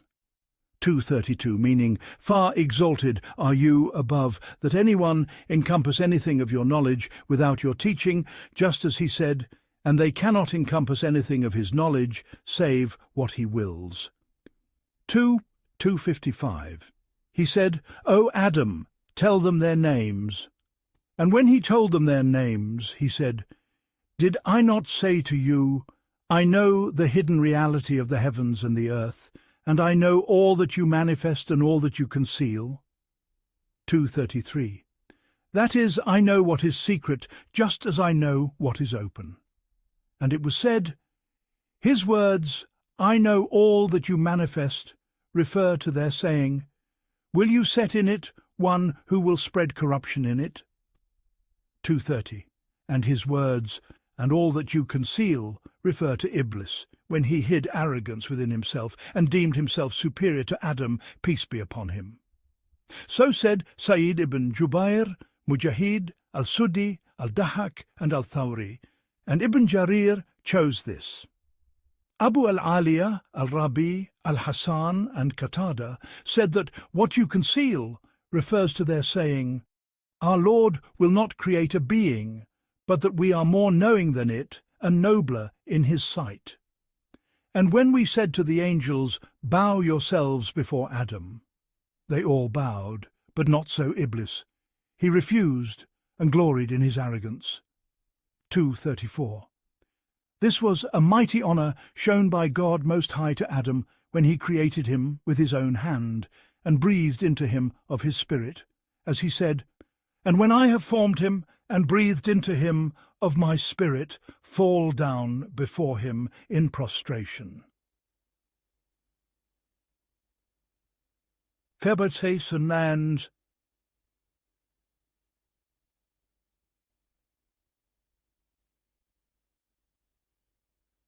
thus were 4 ennoblements, that he created him with his noble hand, that he breathed into him of his spirit, that he commanded the angels to bow down to him, and that he taught him the names of all things.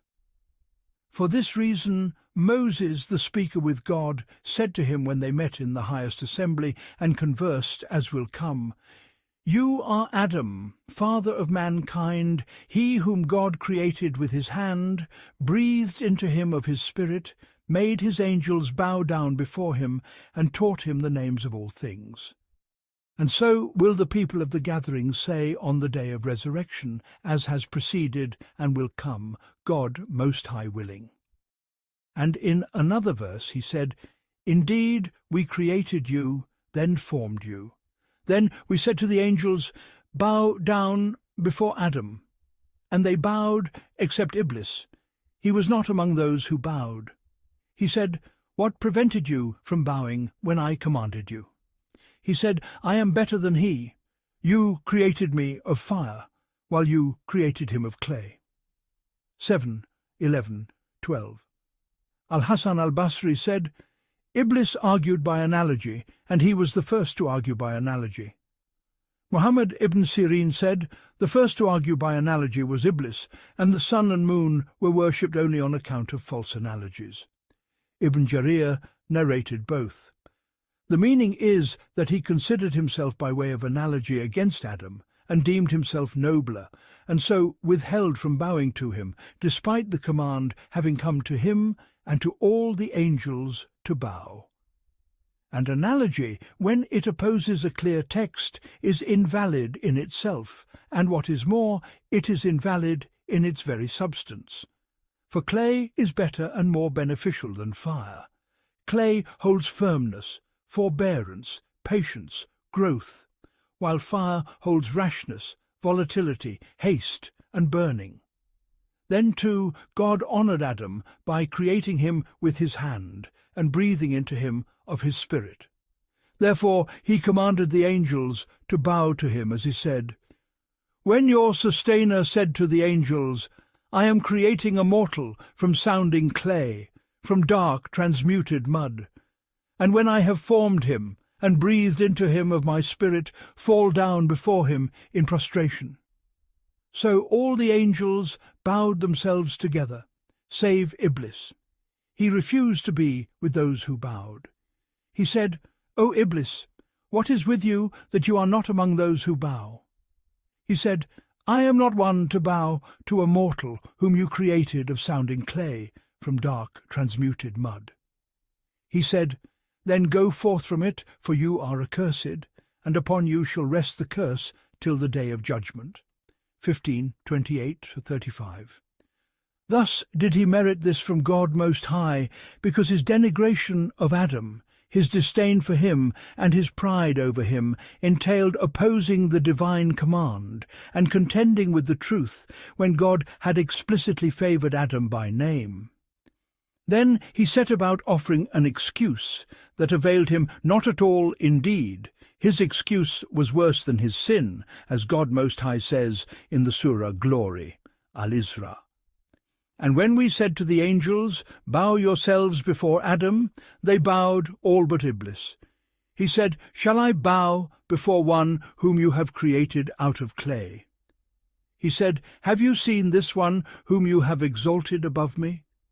If you grant me respite till the day of resurrection, I shall surely ensnare his descendants, except for a few. He said, go. Then whoever of them follows you, hell shall be your recompense, ample recompense. And incite with your voice whomsoever among them you can, and rally against them your cavalry and your infantry, and share with them in wealth and children, and make promises to them. But Satan promises them nothing but deception. As for my servants, over them you shall have no power, and your sustainer suffices as guardian. 17:61-65. And in the Surah, the cave. And when we said to the angels, bow yourselves before Adam, they bowed save Iblis. He was of the jinn, and he transgressed against his sustainer's command. 1850. That is, he turned away from obedience to God deliberately, obstinately, and in arrogant disdain of complying with his command. And this was only because his nature betrayed him his ignoble substance at the very moment he most needed firmness, for he was created of fire, as he himself said. And as is affirmed in Sahih Muslim from Aisha, from the Messenger of God, may God bless him and grant him peace, who said, the angels were created of light, the jinn were created of a smokeless flame of fire, and Adam was created of what has been described to you. Al-Hasan al-Basri said, Iblis was never, not for the blink of an eye, one of the angels. Shahr ibn Hawshab said, "He was of the jinn, and when they corrupted in the earth, God sent against them an army of angels who slew them and drove them to the islands of the seas, and Iblis was among those captured, and they took him with them to heaven, and there he remained." When the angels were then commanded to bow, Iblis refused to do so. Ibn Masud, Ibn Abbas, and a group of companions, and Sayyid ibn al-Musayyib and others said, "Iblis was the chief of the angels of the lowest heaven." Ibn Abbas said his name was Azazil, and in another narration, Al-Harith. He said he was of an angelic host called Al-Jinn, who were keepers of the gardens. He was among their noblest and most learned, most devoted, and he was one of those with 4 wings. Then God turned him into a stone devil. And in the Surah Sa'd, he says, "When your sustainer said to the angels, 'I am creating a mortal out of clay, and when I have formed him and breathed into him of my spirit, fall down before him in prostration.' So the angels bowed themselves, all of them together, save Iblis. He gloried in his arrogance and was one of the deniers of the truth. He said, 'O Iblis, what prevented you from bowing to what I created with my hands? Did you exalt yourself, or are you of the exalted?' He said, 'I am better than he. You created me of fire, while you created him of clay.' He said, 'Then go forth from it, for you are accursed, and upon you shall rest my curse till the day of judgment.' He said, 'My sustainer, then grant me respite till the day they are resurrected.' He said, 'Then you are indeed of those granted respite till the day of the time appointed.' He said, 'Then by your might I shall surely mislead them all, except those among them who are your sincere servants.' He said, 'The truth is, and I say the truth, that I shall surely fill hell with you and with all those of them who follow you.' 38, 71, 85. And in the Surah The Heights, he said, 'Because you have led me astray, I shall surely lie in wait for them on your straight path. Then I shall come upon them from before them and from behind them, from their right and from their left, and you will not find most of them grateful.' 7, 16-17. That is, by your letting me go astray, I shall ambush them at every vantage, and approach them from every side. Happy then is the one who opposes him. Wretched is the one who follows him." Imam Ahmad said, Hisham ibn al-Qasim narrated to us. Abu Aqil Abdullah ibn Aqil al-Thaqafi narrated to us from Musa ibn al-Musayyab, from Salim ibn Abi al-Jad, from Sabra ibn Abi al-Faqih, who said, "I heard the Messenger of God, may God bless him and grant him peace, say, 'Satan lies in wait for the son of Adam along his paths.'" And he mentioned the hadith as we brought earlier in the description of Iblis. The exegetes differed about the angels commanded to bow before Adam. Were they all the angels, as the general sense of the verses indicates, and this is the view of the majority, or were only the angels of the earth intended? The latter was related by Ibn Jarir through Al-Dahak from Ibn Abbas, though the chain is interrupted, and the context is objectionable, while some later scholars favoured it. Yet what is clearer from the context is the first supported too by the hadith, "And he made his angels bow down before you," which is likewise general. And God knows best. And his saying to Iblis, "Go down from it, and go forth from it," shows that he was in heaven, and was commanded to descend therefrom, and to go forth from the station and rank he had attained by his devotion, mimicking the angels in their obedience and worship. Then it was stripped from him by his pride, envy, and defiance of his Lord, and he was cast down to earth, blameworthy, rejected. God then commanded Adam, peace be upon him, to dwell, he and his wife, in the garden. Thus, he said, we said, O Adam, dwell you and your wife in the garden, and eat thereof freely wherever you may will. But do not approach this tree, lest you become among the wrongdoers. 2:35.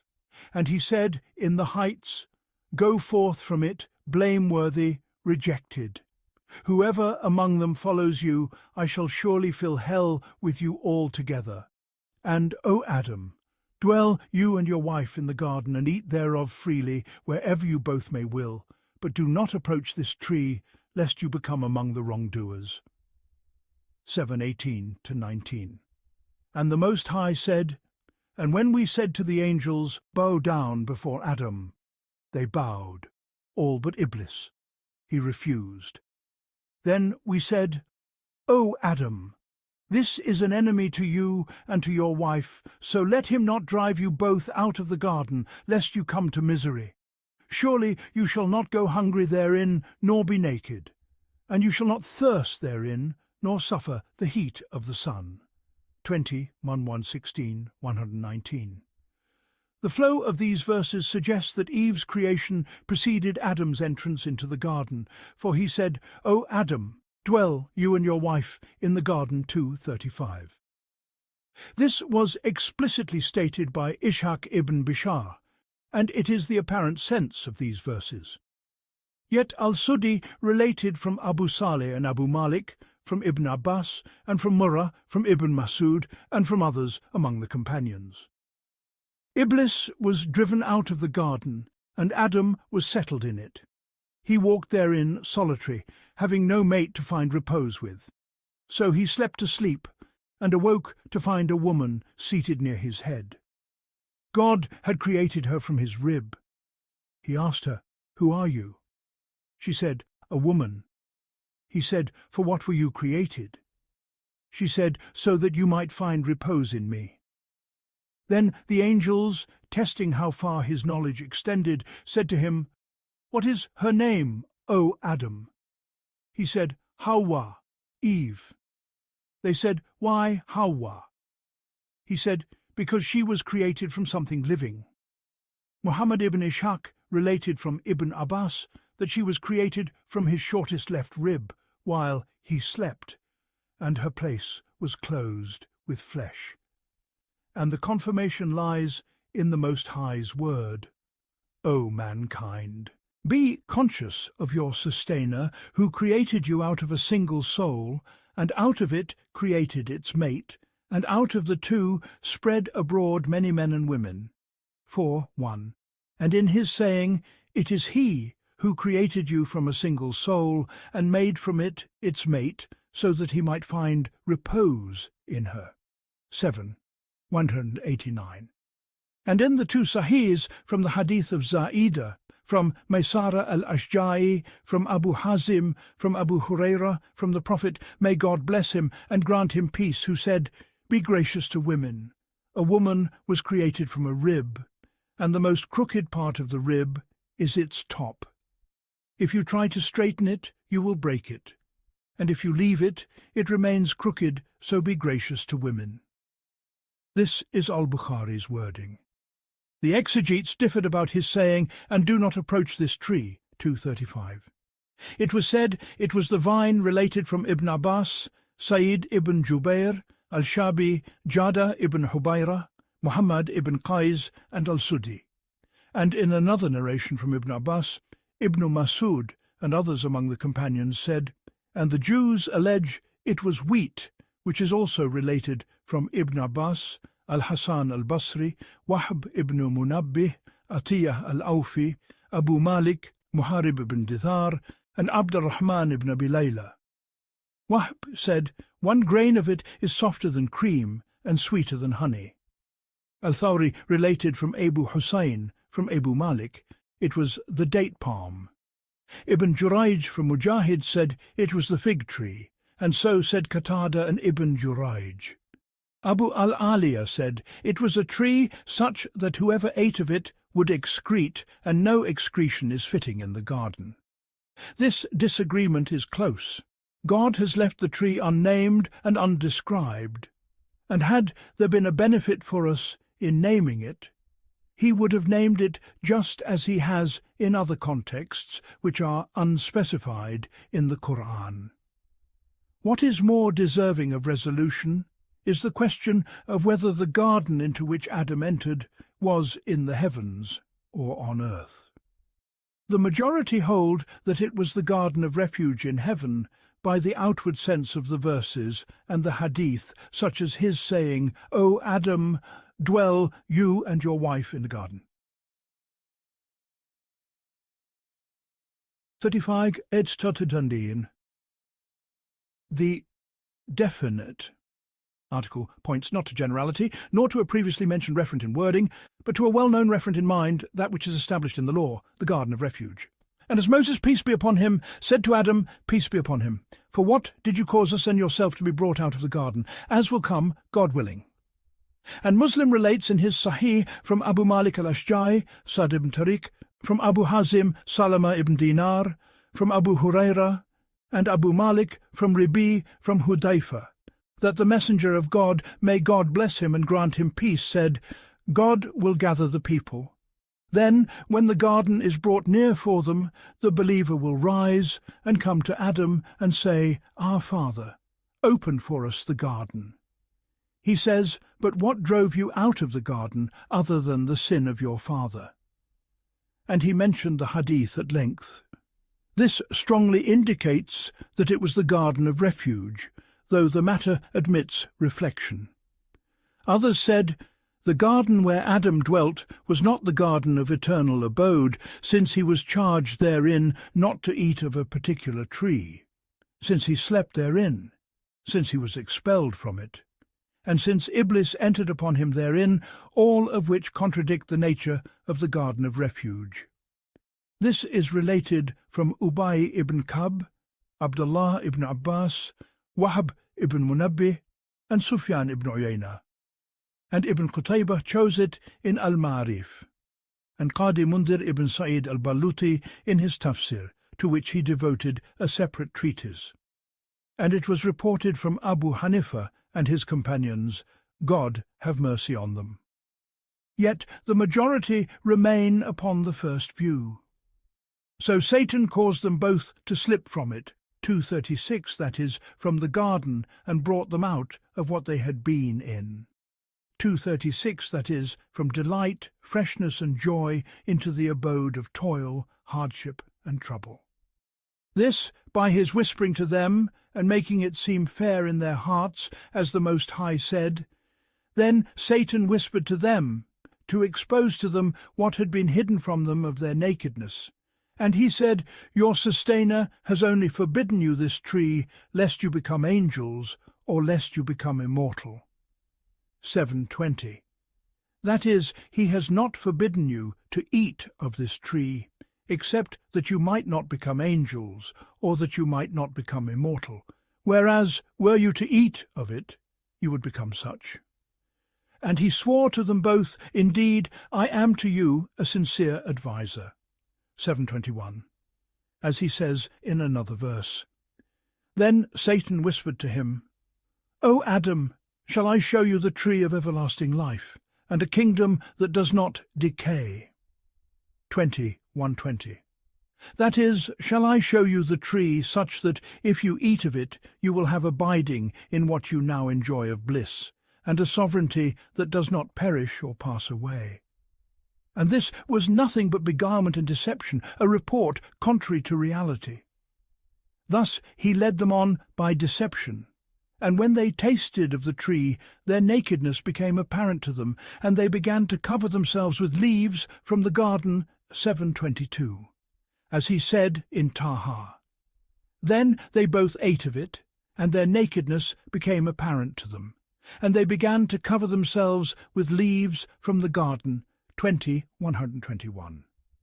It is said that Eve ate of the tree before Adam, and that she urged him to eat, and God knows best. And their sustainer called unto them, Did I not forbid you from that tree, and say to you that Satan is a manifest enemy to you?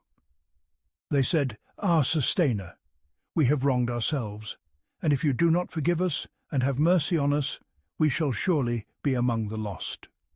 7:22-23.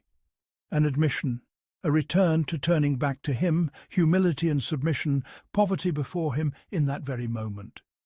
Whoever among his descendants breathes this secret, his outcome will be to good here and in the hereafter.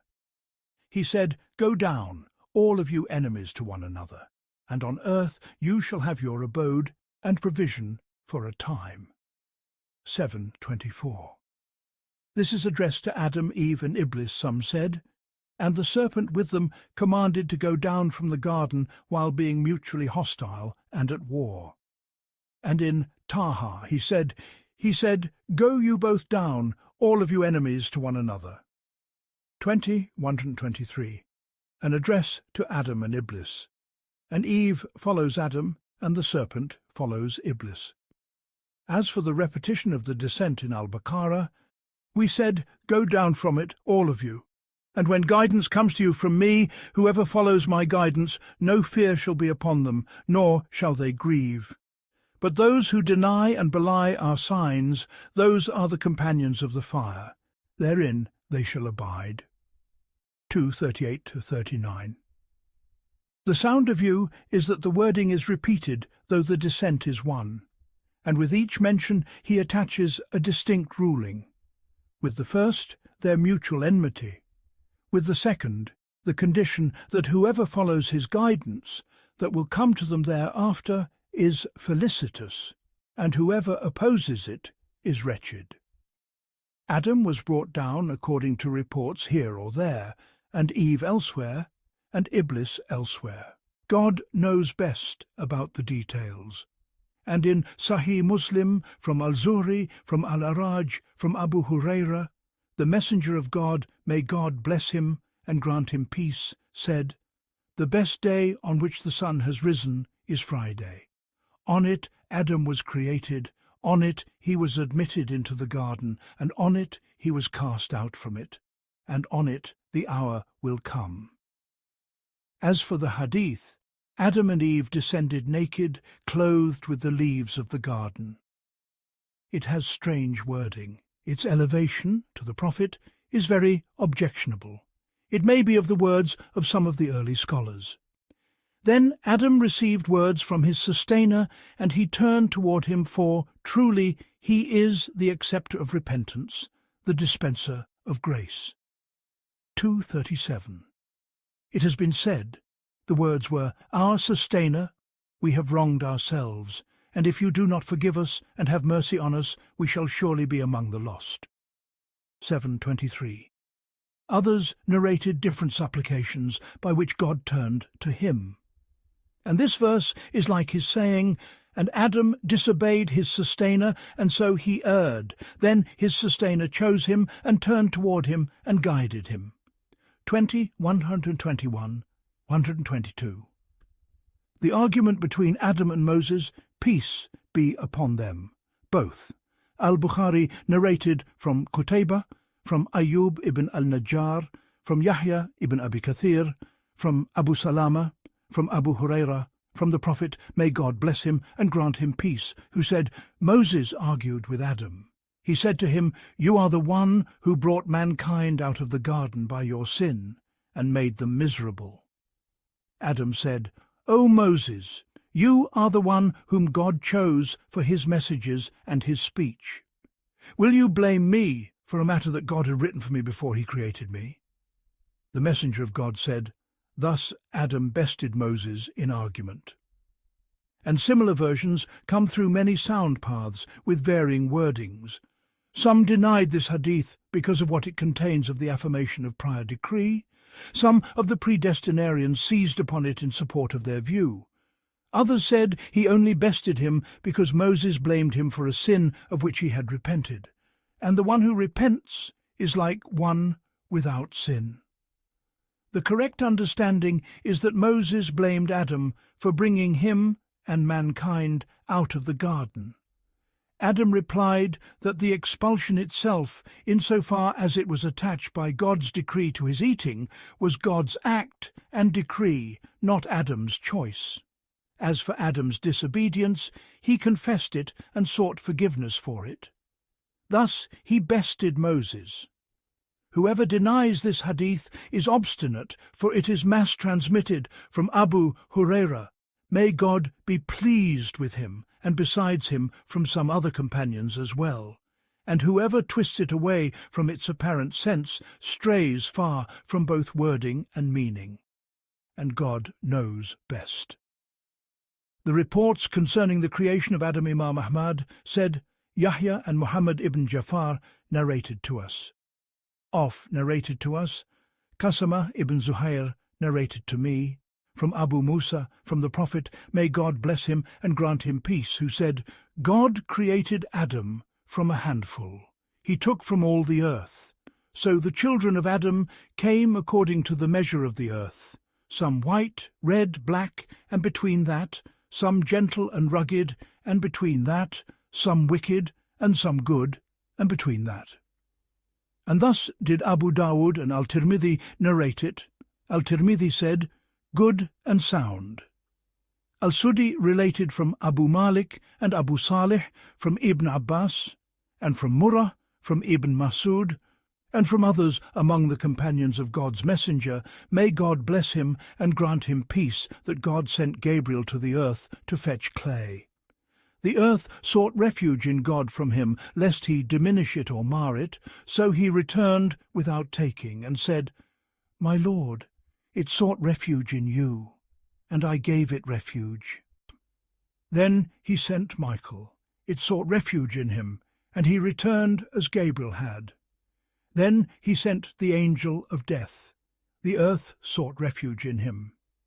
He said, And I seek refuge in God, that I should return without carrying out his command. So he took from the face of the earth, mixing it without taking from a single place, and he took of white earth and red and black. Thus did the children of Adam come forth different. He ascended with it. The soil was moistened until it became sticky clay, the clay that clings together. Then he said to the angels, I am creating a mortal from clay, and when I have formed him and breathed into him of my spirit, fall down before him in prostration. 15:28-29. He created him with his hand so that Iblis would not grow arrogant against him, and made him a human being, a body of clay, for 40 years of the measure of a Friday. Angels passed by him and were alarmed at his sight. Most alarmed of all was Iblis. He would strike him, and the body would ring like a hollow pot, hence his saying of sounding clay like pottery. 55:14. And he would say, For some purpose you have been created. He entered his mouth and came out of his hind, saying to the angels, Do not fear this one. Your Lord is solid, self-subsisting, and this one is hollow. If I am given power over him, I will destroy him. When the moment came in which God willed to breathe the Spirit into him, he said to the angels, When I breathe into him of my Spirit, fall down before him in prostration. When he breathed into him and the Spirit entered his head, he sneezed. The angels said, Say, Praise be to God. So he said, Praise be to God. God said to him, May your Lord have mercy on you.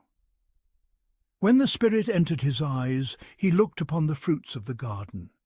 And when it entered his belly, he craved food, and leapt before the Spirit reached his legs, eager for the fruits of the garden. That is his saying, Man was created of haste.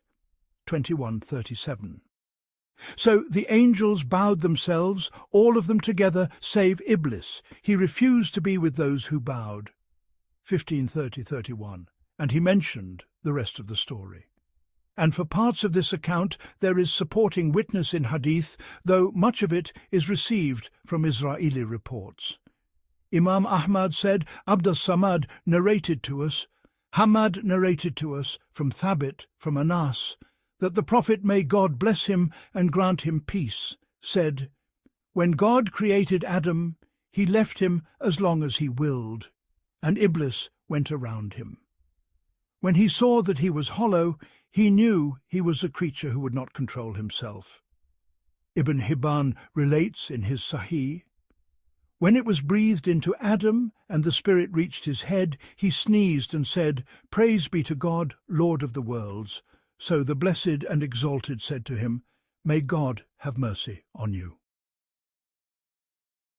Abu Ya'la relates with his Isnad a hadith whose sense is similar, that when God breathed of his spirit into Adam, the first that stirred in him was his sight and his nostrils. He sneezed, and God met him with his mercy. "May your Lord have mercy on you." Then God said, "O Adam, go to that group and greet them." He came and said, "Peace be upon you." They said, "And upon you be peace, and God's mercy and his blessings." He said, "O Adam, this shall be your greeting, and the greeting of your descendants." He said, "My Lord, and who are my descendants?" He said, "Choose one of my hands, O Adam." He said, "I choose my Lord's right hand, and both my Lord's hands are right." Then he spread his palm, and there was everyone who would be among his descendants in the palm of the all-merciful men, among whom the light between their eyes shone. And a man impressed Adam for the radiance between his eyes. He asked, "My Lord, who is this?" He said, "Your son David." He said, "My Lord, how much life have you allotted him?" He said, 60 years. He said, "My Lord, complete it for him from my lifetime till his life is 100 years. So God did so, and made him bear witness to that. When Adam's lifetime was fulfilled, the angel of death came. Adam said, "Has there not remained of my life 40 years? The angel said, "Did you not give them to your son David?" He denied, and so his descendants denied, and he forgot, and so his descendants forgot. And Al-Tirmidhi relates good and sound that the Prophet, may God bless him and grant him peace, said, "When God created Adam, he wiped his back and brought forth from it every soul he would create among his descendants till the day of resurrection. And he made between the eyes of each of them a gleam of light. He presented them to Adam. He said, 'O my Lord, who are these?' He said, 'These are your descendants.' He saw a man among them whose gleam impressed him. He said, 'O my Lord, who is this?'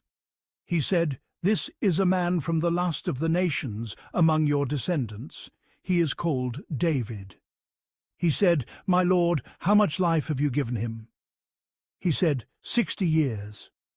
He said, 'My Lord, add to his life 40 years from my life.'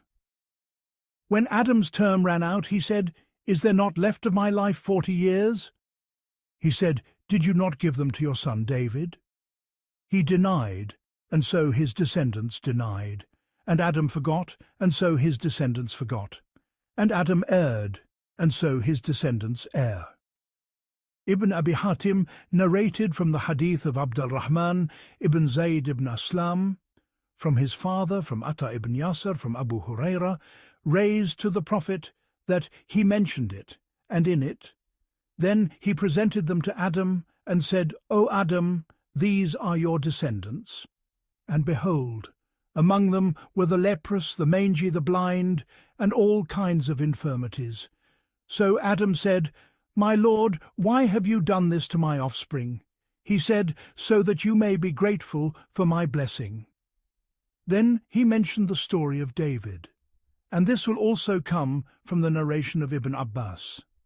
Imam Ahmad said in his Musnad, "We were told by Al-Haytham ibn Kharijah, who said, we were told by Abu al-Rabi, from Yunus ibn Maysara, from Abu Idris, from Abu al-Darda, from the Prophet, may God bless him and grant him peace, who said, when God created Adam, he struck his right shoulder and brought forth a white progeny as if they were pearls.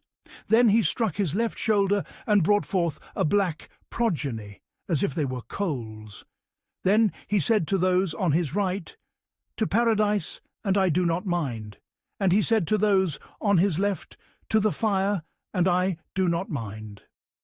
Ibn Abi al-Dunya said, we were told by Khalaf ibn Hisham, who said, we were told by Al-Hakam ibn Sinan, from Haushab, from Al-Hasan, who said, when God created Adam, he brought forth the people of paradise from his right side, and he brought forth the people of the fire from his left side.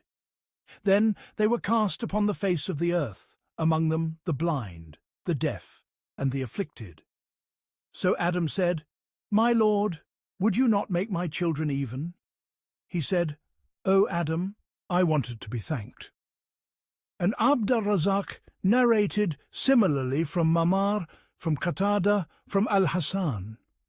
And Abu Hatim and Ibn Hibban narrated it in his Sahih, saying, we were told by Muhammad ibn Ishaq ibn Khuzaymah, who said, we were told by Muhammad ibn Bashar, who said, we were told by Safwan ibn Isa, who said, we were told by Al-Harith ibn Abd al-Rahman ibn Abi Dhib, from Sa'id al-Maqburi, from Abu Hurairah, who said, the Messenger of God, may God bless him and grant him peace, said, when God created Adam and breathed into him the Spirit, he sneezed and said, praise belongs to God.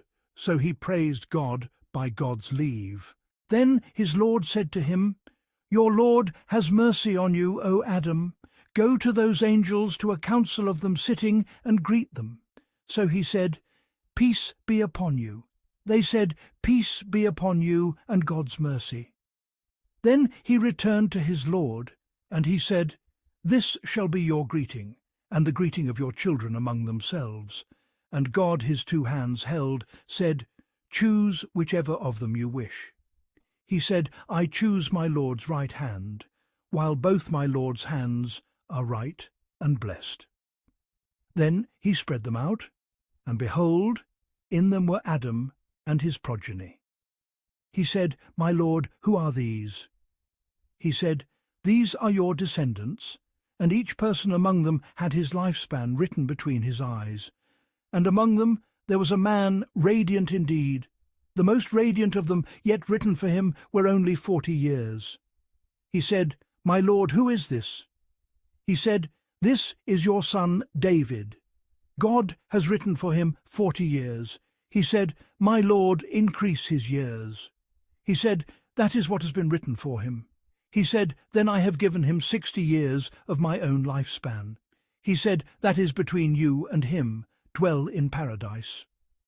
So he dwelt in paradise as long as God willed, and then he descended from it. And Adam used to keep account for himself. Then the angel of death came to him. Adam said to him, you have come early, an age of 1,000 years was written for me. He said, indeed, but you gave your son David 60 years of it. So Adam denied, and his progeny denied, and he forgot, and his progeny forgot. And on that day writing and witnesses were ordained. This is his wording. Al-Bukhari said, we were told by Abdullah ibn Muhammad, who said, we were told by Abd al-Razak, who said, we were informed by Mamar, from Hammam ibn Munabbi, from Abu Hurairah, from the Prophet, may God bless him and grant him peace, who said, God created Adam, and his height was 60 cubits. Then he said, go and greet that group of angels, and listen to how they reply to you, for that shall be your greeting and the greeting of your descendants. So he said, peace be upon you. They said, peace be upon you, and God's mercy. And they added, and God's mercy. So all who enter paradise will be in the form of Adam, and mankind has continued to diminish in stature until now. Al-Bukhari narrated it likewise in the Book of Asking Permission from Yahya ibn Jafar, and Muslim from Muhammad ibn Rafi, both from Abd al-Razzaq. Imam Ahmad said, we were told by Rawh, who said, we were told by Hammad ibn Salama, from Ali ibn Zayd, from Sa'id ibn al-Musayyib, from Abu Hurairah, that the Messenger of God, may God bless him and grant him peace, said, Adam's height was 60 cubits, and his breadth 7 cubits. Ahmad alone narrated it. Imam Ahmad also said, "We were told by Affan, who said, we were told by Hamad ibn Salama, from Ali ibn Zayd, from Yusuf ibn Mihran, from Ibn Abbas, who said, when the verse of debt was revealed, the messenger of God, may God bless him and grant him peace, said, the first who denied was Adam. Indeed, when God created Adam and passed his hand over his back, he brought forth from him what would be spread until the day of resurrection, and he began to present his descendants to him. Then he saw among them a man blazing with light. He said, My Lord, who is this? He said, This is your son David. He said, My Lord, how long is his life? He said, 60 years. He said, My Lord, increase his lifespan. He said, Not unless I increase it from your lifespan. And Adam's lifespan was 1,000 years, so he gave him 40 years. God wrote that upon him in a document and made the angels witness it. Then, when Adam's death approached, the angels came to seize his soul. He said, 40 years remain of my lifespan. They said to him, You gave them to your son David. He said, I did not do that. Then God brought forth the document against him, and the angels testified against him. Imam Ahmad also said, We were told by Aswad ibn Amir, who said, We were told by Hamad ibn Salama, from Ali ibn Zayd, from Yusuf ibn Mihran, from Ibn Abbas, who said, The messenger of God, may God bless him and grant him peace, said, The first to deny was Adam, and he said it 3 times. Indeed, when God created him, he passed his hand over his back and brought forth his descendants and presented them to him. He saw among them a man blazing with light and said, My Lord, increase his lifespan. He said, Not unless you increase it from your own lifespan. So he added 40 years to his own. God Most High wrote a document upon him and made the angels witness it. Then, when he wished to seize his soul, he said, 40 years of my term remain. It was said to him, You have made them for your son David. Then he denied. So God brought forth the document and set up the proof against him, and completed David's lifespan at 100 years, and completed Adam's lifespan at 1,000 years. Ahmad alone narrated it, and in Ali ibn Zayd's narrations there is some disapproval.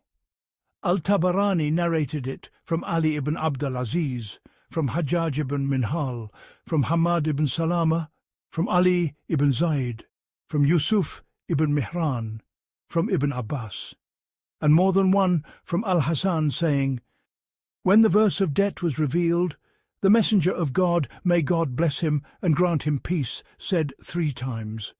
The first to deny was Adam, and then mentioned it. Imam Malik ibn Anas said in his Muwatta, from Zayd ibn al-Khattab, who reported from Muslim ibn Yasar al-Juhani, that Umar ibn al-Khattab was asked about this verse. And when your sustainer took from the children of Adam, from their loins, their descendants, and made them bear witness against themselves, am I not your sustainer? They said, Yes. 7:172. Umar ibn al-Khattab said, I heard the messenger of God, may God bless him and grant him peace, being asked about it, and he said, Indeed, God created Adam, peace be upon him. Then he passed his right hand over his back and brought forth from him progeny. He said, I have created these for paradise, and the deeds of the people of paradise they shall do. Then he passed his hand over his back and brought forth from him progeny. He said, I have created these for the fire, and the deeds of the people of the fire they shall do. A man said, O messenger of God, then why do we act? The messenger of God, may God bless him and grant him peace, said, When God creates a servant for paradise, he employs him in the deeds of the people of paradise until he dies upon a deed from the deeds of the people of paradise, whereby he enters paradise. And when God creates a servant for the fire, he employs him in the deeds of the people of the fire until he dies upon a deed from the deeds of the people of the fire, whereby he enters the fire. Imam Ahmad, Abu Dawud, Al-Tirmidhi, Al-Nasa'i, Ibn Jarir, Ibn Abi Hatim, and Abu Hatim ibn Hibban in his Sahih all narrated it by various routes from Imam Malik. And Al-Tirmidhi said, "This is a fair hadith."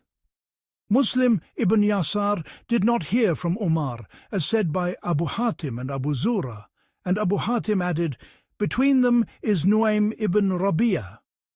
Abu Dawud narrated it from Muhammad ibn Musaffa, from Baqiyah, from Umar ibn Jutham, from Zayd ibn Abi Unaysa, from Abd al-Hamid ibn Abd al-Rahman ibn Zayd ibn al-Khattab, from Muslim ibn Yasar, from Nuaym ibn Rabi'a, and he mentioned the hadith. Ad-Daraqutni said, Abu Furwa Yazid ibn Sinan al-Rahawi followed Umar ibn Jutham in narrating it from Zayd ibn Abi Unaysa, and the wording of both is more correct than that of Malik, may God have mercy on him. All these hadiths indicate that the Almighty brought forth the descendants of Adam from his back like scattered particles and divided them into two parties, the people of the right and the people of the left.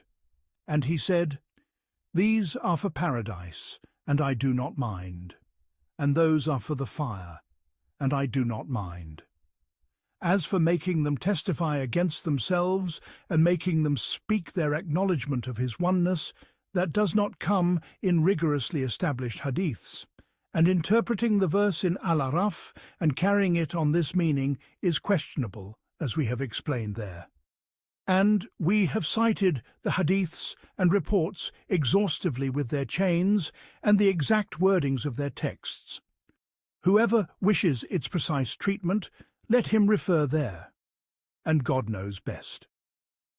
As for the hadith narrated by Ahmad, we were told by Husayn ibn Muhammad, who said, we were told by Jarir, meaning Ibn Hazim, from Kulthum ibn Jabr, from Sa'id ibn Jubair, from Ibn Abbas, from the Prophet, may God bless him and grant him peace, who said, indeed, God took the covenant from Adam's back at Naaman on the day of Arafah, and he brought forth from his loins every progeny he would create, and he scattered them before him. Then he spoke to them face to face. Am I not your sustainer? They said, Yes, indeed, we bear witness, lest you say on the day of resurrection, we were indeed unaware of this, or lest you say, to the end of those who were bent on denying the truth. 172, 173. Its chain is good and strong upon the conditions of Muslim. Al-Nasa'i, Ibn Jarir, and Al-Hakim narrated it in his Mustadrak from Husayn ibn Muhammad al-Marwazi, and Al-Hakim said, its chain is sound, and the two sheikhs did not include it, though it was also narrated from Kulthum ibn Jabr, both as raised and as halted, and likewise from Sa'id ibn Jubair from Ibn Abbas as halted. So did Al-Awfi, Al-Walibi, Al-Dahhak, and Abu Jamrah from Ibn Abbas his own statement, and that is stronger and more firmly established. And God knows best. Similarly, it was narrated from Abdullah ibn Umar as halted and as raised, and the halted is sounder.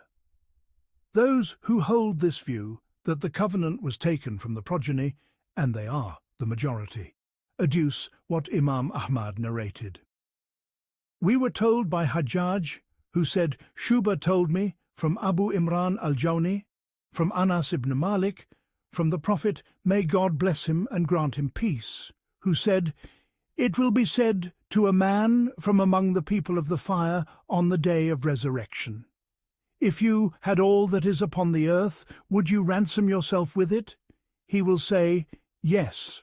Then he will say, I wanted from you what was easier than that I took from you while you were yet in Adam's back, that you not associate anything with me, but you refused except to associate. Al-Ra'im says T. It is agreed upon from the hadith of Shuba.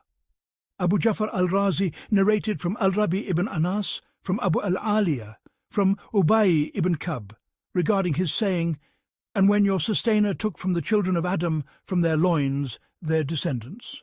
7:172.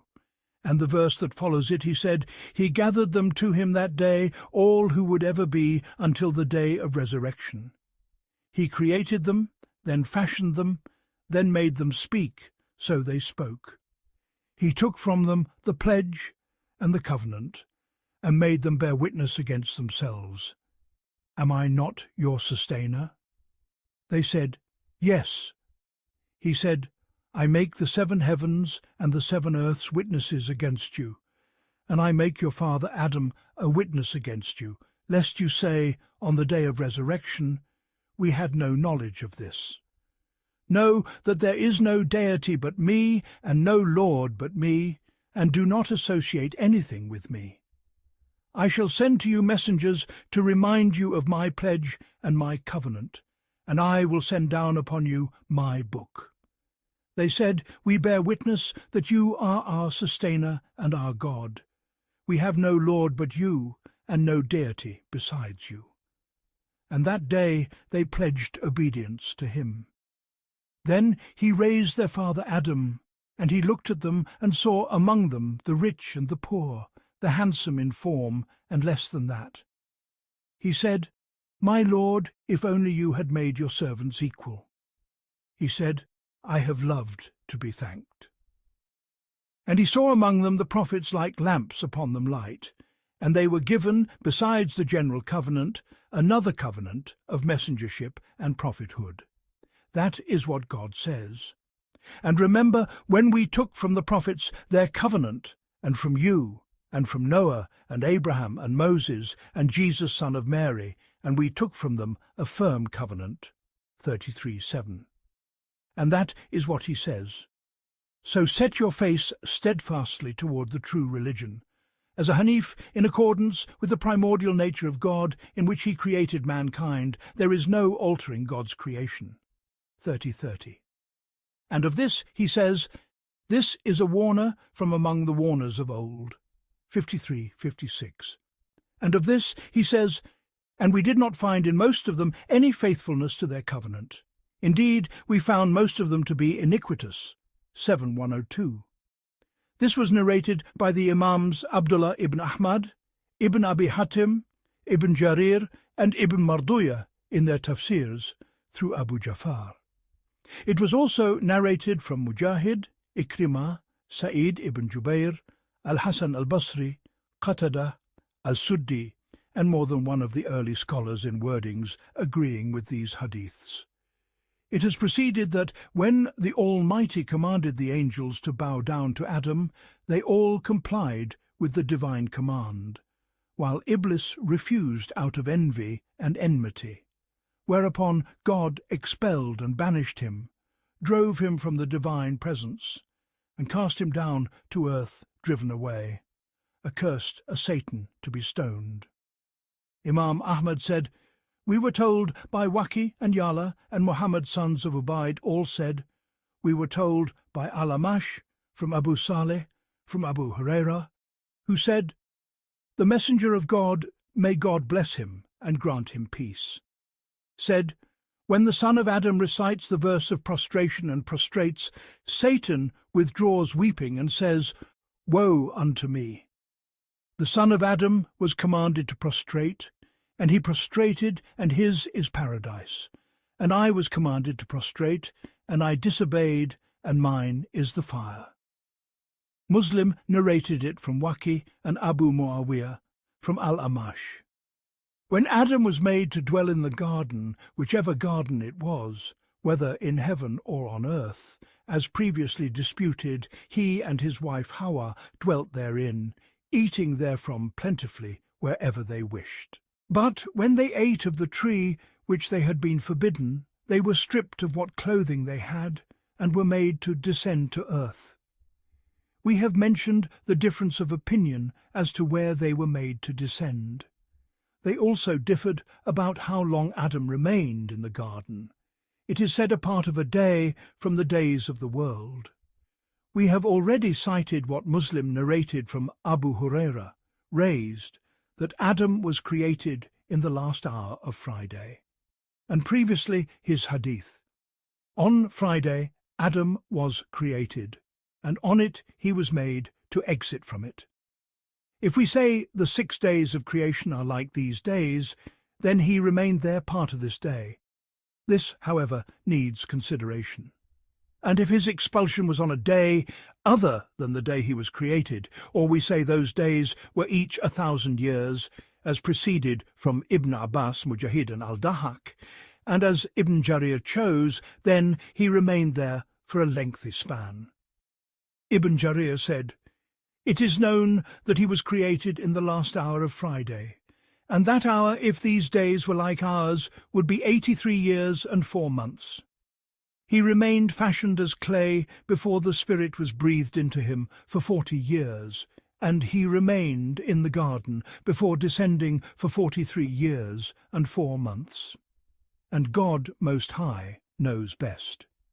Abd al-Razak narrated from Hisham ibn Hassan, from Sawar, from Atta ibn Abi Rabah, that when he was made to descend, his feet were on the earth and his head in the heaven. Then God diminished him to 60 cubits. It has also been narrated similarly from Ibn Abbas, but this needs consideration because of the rigorously authentic hadith, agreed upon from Abu Hurairah, that the Messenger of God, may God bless him and grant him peace, said, "God created Adam, and his height was 60 cubits, and mankind has continued to diminish until now." This implies he was created thus, not taller than 60 cubits, and that his descendants have continued to decrease in stature until now. Ibn Jarir mentioned from Ibn Abbas that God said, "O Adam, I have a sanctuary opposite my throne. Go and build for me a house therein, and circumambulate it as my angels circumambulate my throne." And he sent to him an angel who showed him its place and taught him the rites, and that the place of every footstep Adam took became a village thereafter.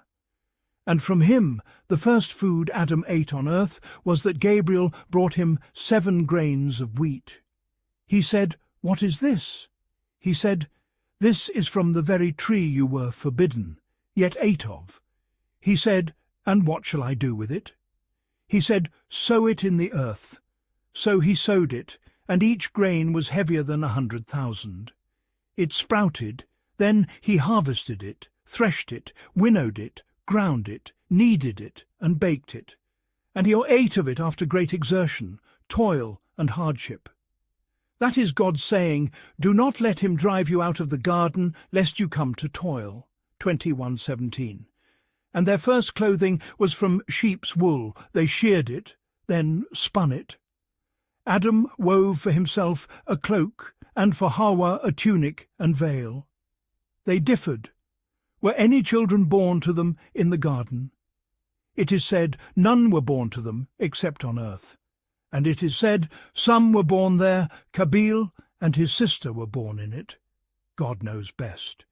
They mentioned that in every womb there would be a male and a female. He was commanded to marry each son to the sister of his brother, born with him in the other womb. But the sister born with him was not lawful for him.